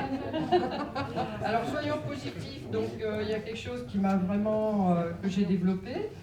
Donc là, je vous l'ai marqué, maison natale et maison d'enfance, un grand scientifique et un philosophe, une œuvre complexe, multiforme, assez difficile d'accès, une scénographie très riche, basée sur la lecture. Là, c'est la vue du premier étage, le système philosophique cartésien qui est très beau, très bien expliqué sur une table Pulse. On a toutes les idées de René Descartes qui sont développées. Donc là, les gens passent beaucoup de temps, il faut du temps, il faut du calme, voilà pour ça. C'est joli, mais le parcours, il y a un deuxième parcours scientifique qu'on voit, que vous voyez au mur. Il y a un parcours philosophique sur la table Pulse et il y a un parcours scientifique au mur. Là, le parcours philosophique intéresse beaucoup de monde, le parcours scientifique, c'est très difficile. Franchement, c'est intéressant, mais c'est là, la vidéo, je pense qu'elle serait, le numérique serait nécessaire pour ce côté-là. Peut-être pas pour la table Pulse, parce qu'on s'assied, là on ne voit pas, mais il y a des tabourets, on s'assied et on prend son temps. Mais pour le côté scientifique, je pense qu'une vidéo avec de simples petites expériences résumerait franchement ce texte. Donc il y a des outils de médiation qui sont absolument nécessaires. Bon, des visites guidées, passer par l'humain, bon bah ça c'est nécessaire. Moi je te raconte un peu la vie personnelle de Descartes, ce qui n'est pas expliqué dans le musée. Les visites audio guidées, j'imagine que c'est une amie de René Descartes qui vient visiter, qui vient présenter, une amie de son époque qui vient présenter ce personnage. Donc ça marche bien. Les animations, donc café philo, atelier philo, etc. Et surtout, ce que je voulais parler aujourd'hui, c'est le parcours ludique que j'ai... alors, il y a un parcours ludique, oui, papier, de 6 à 14 ans, à la recherche de la sagesse, bon, qui marche bien, mais c'est un support papier. Et celui dont je voulais... Alors, voilà. Bon, c'est pour dépoussiérer un petit peu Descartes et puis pousser les enfants à suivre le malin génie pour répondre à des questions, etc. Parce que le public familial, il est là. Et intéresser des enfants à Descartes, bon ben voilà, je me suis un peu tordu la cervelle, mais ça marche très très bien. Donc c'est vrai ce que je vous disais tout à l'heure, le public qui fréquente la maison, ben, c'est un public plutôt éclairé. La difficulté pour l'ouvrir au grand public, ça c'est vrai que le maire m'a dit, bon c'est élitiste. Alors, bon, il y a des tas de façons de rendre un musée beaucoup moins élitiste, il ne faut pas baisser les bras. Et alors, la nécessité d'attirer les jeunes, bah oui, on l'a dit tout à l'heure, il faut absolument, bon, Descartes est au programme de philo, enfin toujours, je pense, il n'a pas disparu. Mais bon, c'est vrai que c'est un auteur difficile. Et puis voilà, il faut surtout, moi, mon but, là, dans ce que je vais vous présenter, c'était d'intéresser les adolescents, parce que moi, je constatais toujours que ils étaient un peu laissés pour compte quand ils venaient avec leurs parents. Et on les voyait s'asseoir sur un banc autour de l'arbre que j'ai, mon tilleul, et puis ils étaient rivés, les yeux rivés sur le smartphone. Et puis je me disais, bon là voilà, c'est tout, la famille, voilà, les parents rentrent, mais le jeune il reste à la porte. Donc, on a réussi à créer une application. Il y a une application sur la Touraine du Sud qui s'est faite, c'était une initiative de la communauté de communes de la Touraine du Sud qui s'est faite en 2015 et qui était justement à l'intention du public familial qui venait en vacances. Ça s'intitulait Les Trolls de la Touraine du Sud. Alors bon, c'était un jeu de piste numérique. Alors c'était ça, c'est pas pour Descartes, hein, c'est pour toute la Touraine, pour découvrir la Touraine du Sud. C'était créé par Furet Compagnie. Et quand je les ai vus faire ça, moi je leur ai dit, mais attendez, ce jeu de piste là, est-ce qu'on ne pourrait pas introduire, mettre à l'intérieur, puisqu'ils s'arrêtent, en plus ils visitent Descartes, et la ville de Descartes, et ils s'arrêtent devant le musée, etc. Donc j'ai dit, est-ce qu'on ne pourrait pas concevoir un petit jeu de piste, un petit parcours dans le musée, faire une sorte de prolongation. Et donc voilà cette application qui se fait, voilà, ils appellent ça des aventures urbaines dans la ville de Descartes, de Grand-Pressigny, Poilly-sur-Claise.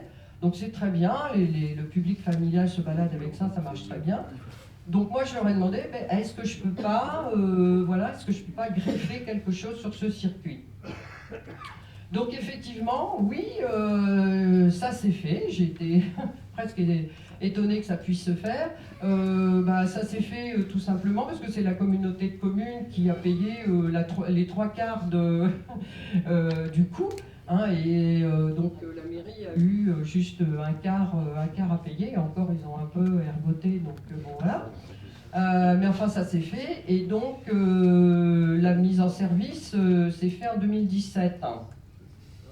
Donc voilà à quoi ça ressemble. Ça s'appelle Sur les traces de René Descartes, c'est-à-dire sur l'application, vous avez les différentes balades dans les villes, et puis vous cliquez sur, quand vous cliquez sur la ville de Descartes, vous cliquez sur les traces de René Descartes, et vous avez Wilfried l'aventurier qui va vous emmener dans le musée, vous faire découvrir ce personnage qui était un aventurier. Hein. On fait une sorte d'analogie entre Wilfried et puis Descartes, vous le savez, qui s'est pas mal baladé en Europe, et qui a été mercenaire. Donc le bilan, pour moi, il est très très positif, puisque dès lors qu'on a mis en fonction ce petit parcours, alors vous avez des rébus, des gravures du XVIIe où il faut remettre les choses en place, l'alambic à cet endroit-là, etc. Vous avez des pages de titres, des livres, là je ne l'ai pas mis, avec des frontispices qu'il faut remettre en place, etc. Donc déjà on apprend le mot frontispice, bon c'est déjà pas mal. Donc l'air de rien, en s'amusant, les jeunes font tout un tas de petits puzzles, de petits quiz. Ils ont des petits trésors aussi à récupérer, etc. Et donc finalement, je m'aperçois que c'est terminé. Il n'y a plus d'ados qui restent dans le jardin à attendre. Pendant le 2020, on n'avait plus droit aux audio-guides.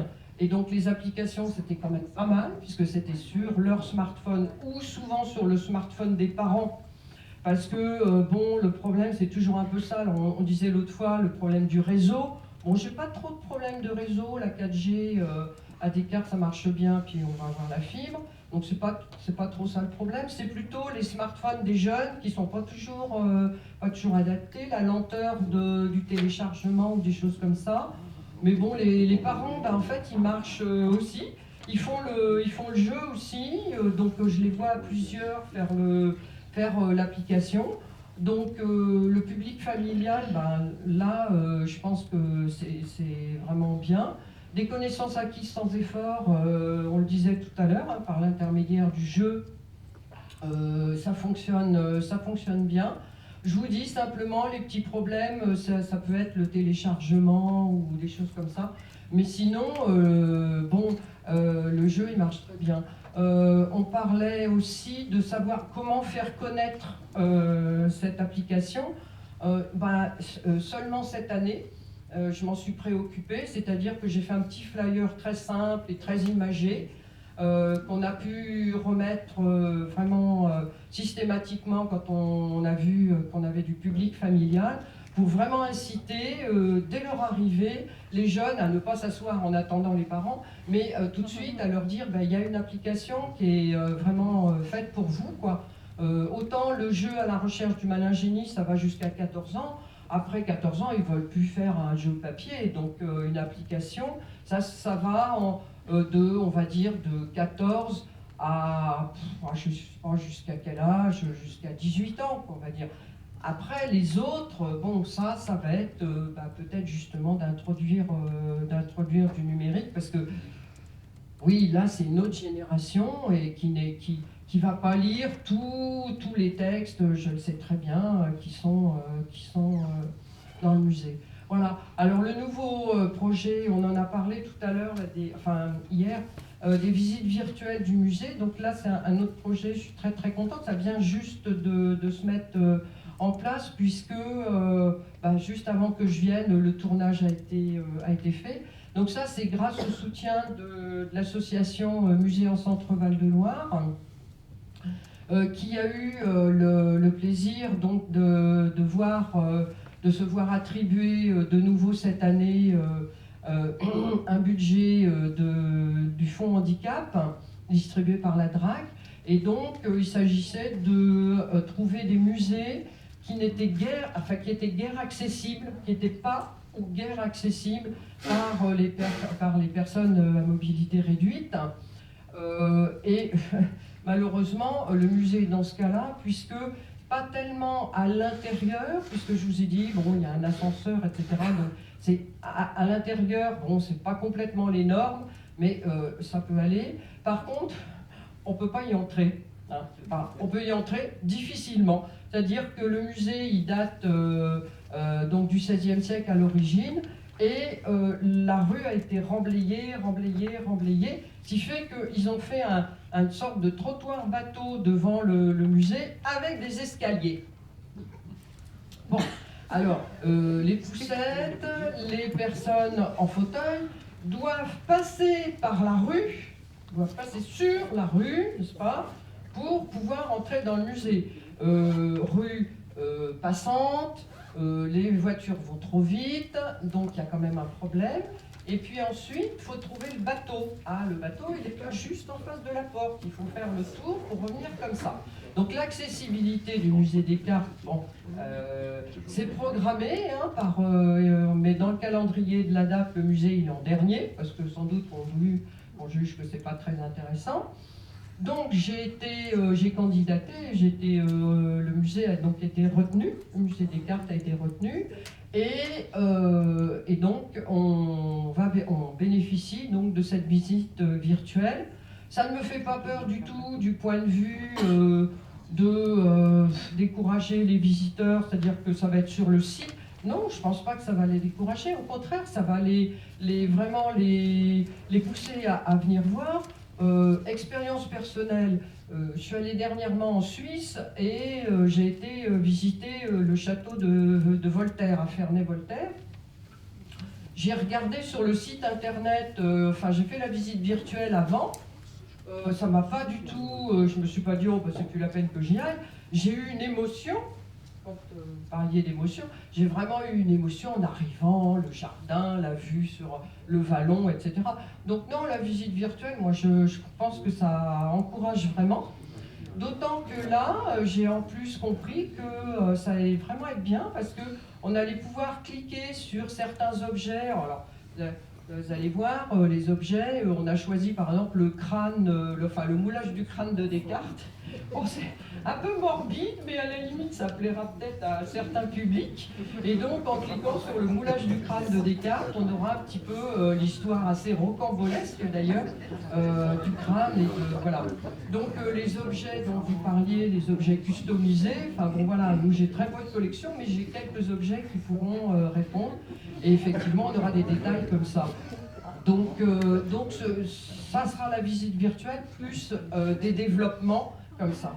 Donc je suis très contente et je pense que dans l'année 2022, on pourra mettre ça en place. Des tablettes, il y aura des tablettes et notamment ce sera intéressant parce qu'il y aura des tablettes à l'Office du tourisme pour inciter justement à venir jusqu'au musée, d'autant que l'Office du tourisme va être déporté vers la voie verte et donc il sera beaucoup plus loin du musée. Mais j'espère que ça donnera envie à tout le monde de venir voir ce musée qui pourra peut-être, qui sait, dans les années à venir, être amélioré par du numérique.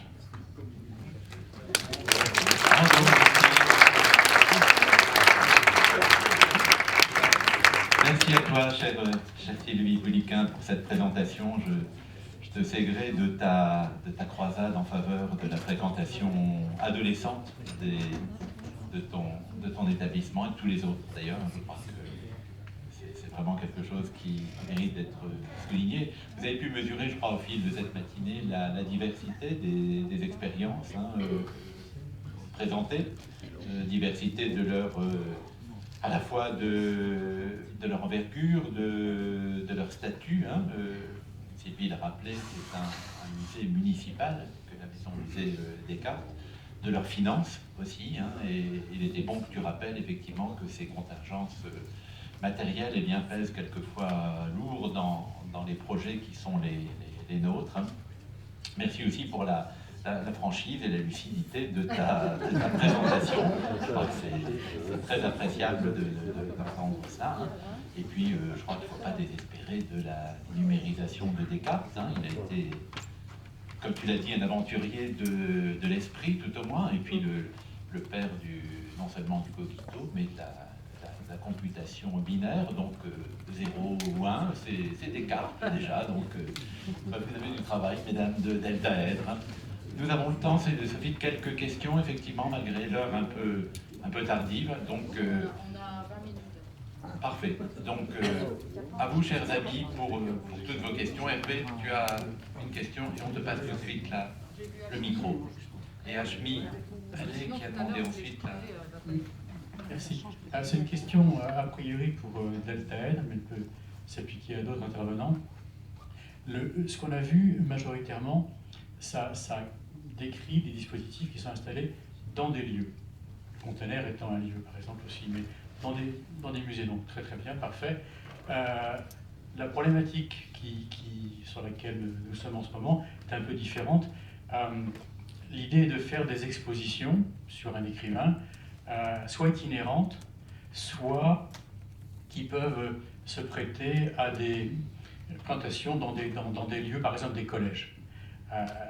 Ma question était de savoir si, de votre côté, Deltaèdre et peut-être d'autres intervenants, est-ce que vous avez une expérience sur ce sujet? Donc on n'est pas du tout dans l'émotion que suscite la présence dans le lieu, ça c'est comme ça, mais qu'est-ce que vous avez comme éventuelle expérience à relater qui s'inscrirait dans ce cahier des charges-là?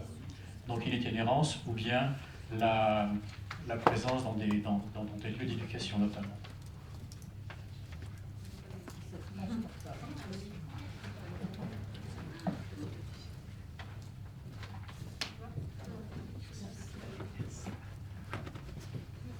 Notre expérience, nous directement, c'est plutôt des expositions itinérantes de petit format, mais on ne l'a jamais fait spécifiquement dans des lieux, dans des écoles ou des choses comme ça, mais ça pourrait être envisageable. D'accord, donc itinérante avec donc un souci de transportabilité. C'est ça, oui, d'un certain volume pour un certain type de camion, et, pouvoir dire à combien de personnes ça se monte, pendant combien de temps, enfin, ce genre de problématique on connaît bien, mais voilà, on n'a pas juste spécifiquement la partie... En fait, ça nous est arrivé de... On a déjà répondu à des projets pour des expositions itinérantes, donc on en a fait. Et notamment une, alors ça n'avait rien à voir, c'était sur Bernard de Clairvaux. En fait, l'idée, c'était d'avoir... On avait une expo en dur, entre guillemets, une vraie expo dans une salle, et il fallait la décliner de manière itinérante. Donc là, c'était vraiment de la médiation graphique, quasiment essentiellement, parce qu'il fallait que ce soit le plus réduit possible, et donc ça se traduisait pour... Mais après, on a aussi fait une expo à Lille, oui, sur les enfants du Nord et de Brandebourg, où là, c'était une expo qui devait basculer d'un lieu à l'autre. Donc voilà, et c'était des photos. Donc là, on avait créé des modules. Et donc, pas de numérique. Et là, pas de numérique, non, c'est dans ces deux cas-là, mais de toute façon, tout est possible, enfin, pourquoi pas, mais effectivement, voilà. Oui, et typiquement dans ce cas-là, alors nous, on a deux expériences là. La première, c'est il y a quelques années, question de la transformation digitale auprès des grandes boîtes, des collectivités, des institutions, et notamment dans le domaine de la culture. On a monté un bus, pareil, qui est à la rencontre en fait, des établissements, etc. Et surtout, on avait une exposition qui était bien plus courte, qui tenait dans un camion, en fait, qui était une sorte de grosse boîte, un cube, en fait, qu'on venait amener finalement dans l'espace. Et en fait, de ce cube-là, on pouvait tirer des éléments scénographiques qu'on venait disposer en fait, dans le lieu. Donc c'était assez technologique, puisqu'en gros, il y avait des écrans, il y avait la limite de réalité virtuelle, de la réalité augmentée. En fait, on était là pour présenter, en gros, les potentialités d'usage liées aux nouvelles technologies. Alors fléché le domaine de l'entreprise, mais on l'a fait beaucoup dans le domaine de la culture et des musées, parce qu'il y avait un enjeu très fort de compréhension et d'acculturation sur ces thématiques. Donc ça, c'est le premier projet qu'on a fait. Et le dernier qui n'est pas encore sorti ou qui va peut-être sortir, là, je n'ai pas les dates exactes, mais c'est dans les prochaines semaines. Là, clairement, un outil de médiation sur les métiers de l'hôtellerie et de la restauration, où là, j'ai designé un espèce de triporteur, en fait, de cabinet de curiosité, où on vient pour révéler les secrets des métiers. Et typiquement, là, tout réside dans le triporteur, et du triporteur, en fait, se déploie un maximum d'éléments scénographiques pour planter un décor, un univers, et délimiter surtout un espace pour l'expérience qu'on propose aux visiteurs. Voilà. Donc, c'est à peu près les deux expériences qui pourraient être intéressantes. Alors, comme du coup, Chambord était une vitrine pour Histopad, ils ont créé Expopad il y a quelques années. Donc Chambord, du coup, est sorti de ses murs, et nous avions participé donc, avec Histovery à Vivatech. Dans ce cas-là, on proposait en fait l'Histopad à distance, c'est-à-dire qu'on avait recréé un décor à simplement remonter sur place. Il s'agissait de grandes vues des salles du château telles qu'elles sont présentées au public aujourd'hui. Au-devant, le petit meuble avec l'écu que normalement on vient scanner dans les salles du château. Où là, il était présent sur place. Et du coup, muni d'une tablette, on scanne comme on le ferait dans le château, et on découvre la salle telle qu'elle était au XVIe siècle. Donc du coup, c'était assez facile à emmener à l'extérieur. Et là, en ce moment, on a accepté un autre projet, enfin, je ne le connais pas très bien parce que c'est notre service communication qui l'a géré, mais un projet plutôt avec les casques de réalité virtuelle, où là, c'est une visite à distance, embarquée à l'intérieur de ce casque qui va se déplacer à l'étranger, pour donner envie de venir à Chambord. Donc je ne sais pas dans quelle mesure ça fonctionnera, mais en tout cas, on va le tester prochainement. Merci. Autre question, Hachmi, allez. Oui, bonjour, Hachmi Allais pour le département du Nord. Je gère tous les projets transversaux autour de Marguerite Yourcenar. Et en ce moment, je travaille avec le musée Marguerite Yourcenar à la rénovation de leur parcours de visite avec une nouvelle scénographie. Le musée Marguerite Yourcenar, donc dans le Nord à Saint-Jean-Capelle, qui est un musée associatif, un petit musée soutenu par la municipalité. Et on souhaite, bien sûr, dans le scénario qu'on est en train de faire, du nouveau parcours de visite, intégrer du numérique, des bornes, avec à la voix de Marguerite Yourcenar, des images, etc. La question qu'on s'est posée, là, puisqu'on a travaillé sur ce projet pendant la période des confinements, avec le Covid, qu'est-ce qu'on peut toucher, qu'est-ce qu'on ne peut pas toucher. Là, on a parlé de tablettes, de bornes tactiles, de toutes ces choses-là où les gens peuvent pianoter, etc. Mais on a vu, alors je voulais avoir votre éclairage, vous, aujourd'hui, le fait de toucher, de devoir ensuite désinfecter les écrans, tout ce travail-là, on est en train de se poser des questions par rapport à ça. On se dit, est-ce qu'on va faire des bornes où on va les brancher à l'ouverture et puis en continu, ça va être comme ça, ou est-ce que les gens auront bien sûr plus de choix? Il y a cette question-là. Il y a la question pour un petit musée, j'allais dire associatif, qui est tenu par des bénévoles, pas de l'entretien, mais de la mise en place, etc. Et de la question des pannes, parce que tout à l'heure c'était formidable, 0 panne. Mais moi je visite beaucoup de maisons d'écrivains, de musées, etc. Et on se trouve régulièrement devant des écrans qui restent noirs, avec des panneaux, avec des bornes qui marchent. Avec ça, c'est quand même la réalité. Peut-être que Chambord, voilà, il y a à part une tablette jetée du haut du donjon. Voilà, donc nous c'est vraiment des questions. En tant qu'aujourd'hui, on se dit avec le Covid, on ne doit plus rien toucher, on reçoit des classes, on reçoit des élèves. Si après, déjà les bénévoles m'ont dit, mais moi si chaque fois après il faut que j'astique tout ça au gel hydroalcoolique, etc. Donc c'est des petites questions pratiques pour... Est-ce que vous pouvez nous donner quelques éclairages? Merci. Un premier élément de réponse avec Lise Ventignac qui nous a dit donc qu'elle dépoussiérait les moustaches du tigre tous les matins. Oui, je lui brosse la moustache. C'est une question très intéressante parce que moi aussi en ce moment, je me dis quand est-ce que je vais remettre les écrans accessibles? Pour plusieurs raisons. Déjà, dès la première chose, c'est que je ne peux pas passer derrière tous les visiteurs, j'ai d'autres choses à faire. Et je peux...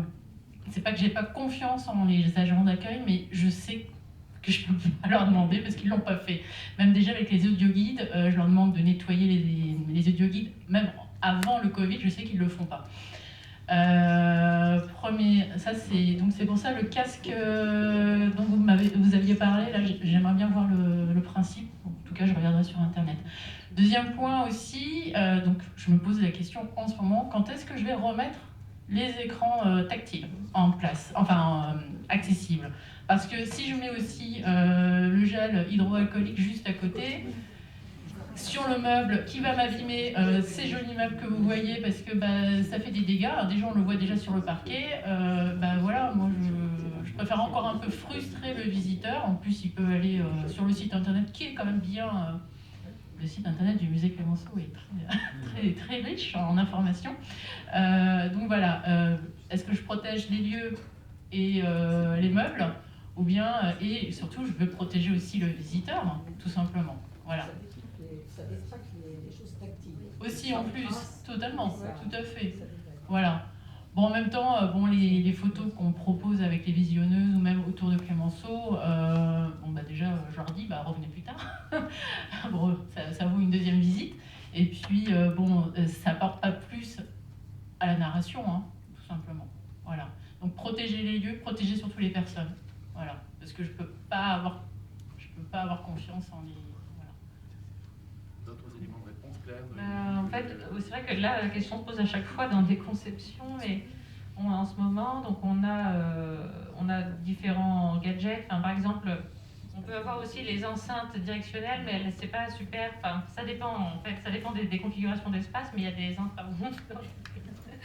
il y a des enceintes directionnelles où on entend seulement quand on est en dessous et quand on se déplace, on n'entend plus. Donc, globalement, pour les nuisances, enfin, les interférences entre chaque zone, ça peut être un outil. Et on peut aussi déclencher, non pas avec les doigts, mais avec le pied, mettre des interrupteurs au sol pour déclencher un son, par exemple, tout simplement, ou une vidéo.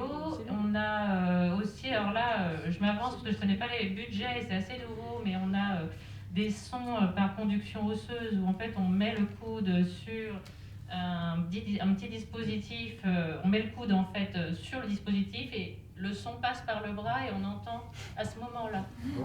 Mais ça va devenir, à mon avis, très courant d'ici quelques années, il n'y aura que ça, je pense. Ça a eu le prix de l'innovation il y a 2 ans, ou 1 an et demi. Et du coup, ça permet de ne pas toucher et d'entendre uniquement lorsque, voilà, on se met... Déjà en place. Pour le son, on a déjà conçu effectivement les petits casques sans contact et à la limite où chaque visiteur arrive sinon avec son propre casque, enfin, ses petits écouteurs. Et voilà, simplement les entrées jack sont disponibles et comme ça voilà, ils gardent leur propre casque, ils font leur maintenance, ils viennent se brancher avec. C'est un peu une solution bricolage, mais disons que si le dispositif est déjà existant et que c'est un petit budget, ça peut... Ou alors pour un euro de plus, on donne un petit casque. Voilà.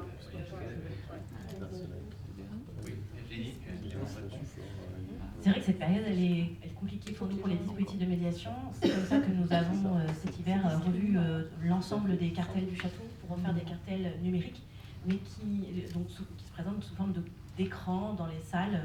C'est temporaire, heureusement, parce que ça prend beaucoup de place. Et ce sont des cartels qui défilent à la manière d'un PowerPoint pour que les visiteurs n'aient pas à toucher. Bon, il n'empêche que pour les histopades, même si le casque ne touche pas, mes collègues désinfectent systématiquement. Pour le coup, elles sont habituées, elles le font avec beaucoup de bonne volonté et on n'a pas de difficulté de ce point de vue, mais c'est le passage obligatoire. Et pour la maintenance, je dirais qu'il faut s'entourer d'une société qui soit présente pour nous accompagner, pour assurer le suivi de l'application, pour assurer des mises à jour, pour que l'application soit toujours belle, soit constamment dans le suivi technologique. Ça évolue tellement vite. Et donc, il faut que ce soit sur elle que l'on puisse nous reposer complètement, parce qu'on est comme vous, en interne, nous n'avons pas du tout les compétences pour dépanner un problème de tablette. Donc, il faut... Mais le musée Marguerite Yourcenar n'a pas un budget royal. Bah oui, je sais bien, je sais. Ouais. On a un budget associatif. Ils interviennent en 24 heures, c'est même Attendez d'avoir le micro. Du coup, pour revenir sur la maintenance, il faut choisir un prestataire qui est assez proche de vous. Non, parce que ça se passe grâce au Wi-Fi. C'est à distance, c'est de la maintenance à distance.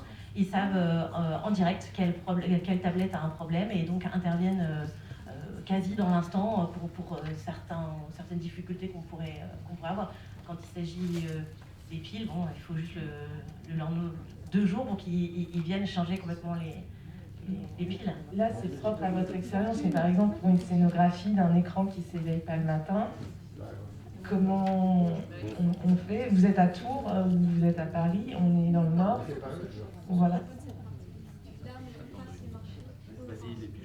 Parce que par exemple, je vous donne l'exemple, c'est qu'on travaille nous à Métropole avec la DSI, le service informatique, et quand ils ne sont pas couplés au projet initial, ils vont nous dire le matin, ah ben non, moi je ne vais pas venir réparer la scénographie qui a été faite par un prestataire extérieur.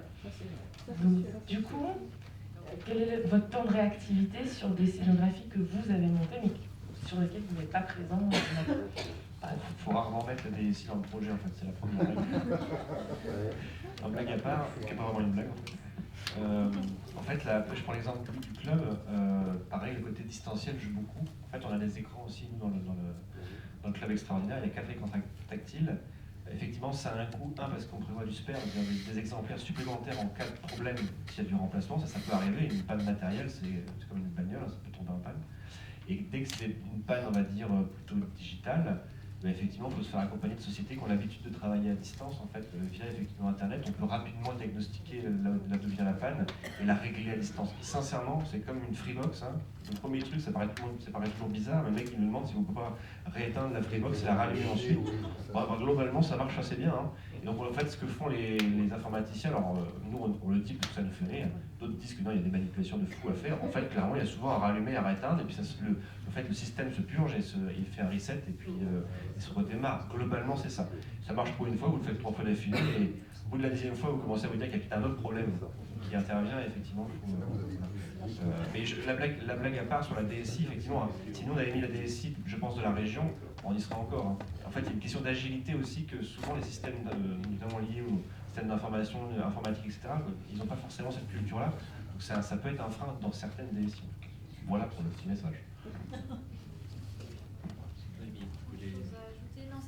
En fait, nous, en tant qu'agence de scénographie, effectivement, on est assistant maîtrise d'ouvrage pour le client et on l'aide à passer un marché pour recruter justement des sociétés qui font à la fois la partie production et la partie réalisation, où la partie réalisation préconise, fournissent le matériel et gèrent la maintenance. Et dans les marchés qu'on passe de réalisation, justement, il y a souvent un contrat de maintenance intégré intégré dans le marché avec un délai de, je sais pas, 24 heures d'intervention, quelque chose comme ça. Il faut y veiller en tout cas. Caroline, tu as une question? Oui, j'ai une question. Donc, nous, on est en train de reconstituer l'appartement parisien d'Aragon, donc qui n'existe plus puisqu'il n'a pas été conservé, mais donc on a les documents et on refait la reconstitution virtuelle de l'appartement. Et les questions qu'on se pose actuellement, c'est parce que c'est vrai qu'on a toujours l'immersion totale quand on est dans un casque 3D, par exemple. Mais moi, j'ai eu pas mal d'œuvres d'artistes contemporains en casque 3D. Et je trouve qu'il y a quand même pas mal de publics qui ne peuvent pas mettre les casques 3D. Donc je trouvais qu'il y avait un peu un... Donc voilà, c'était pour savoir ce que vous en pensez. Mais moi, je trouve que les femmes enceintes, les gens qui ont des problèmes... Enfin, nous, il y avait plein de publics qui ne pouvaient pas y avoir accès. Et puis surtout, il y avait besoin de beaucoup de médiation pour que les gens puissent mettre le casque, comprendre le fonctionnement, pas sortir de la zone. Enfin, il y avait quand même pas mal de choses comme ça. Donc on s'orienterait plus soit sur une immersion par écran géant et avec du son et du texte et voilà.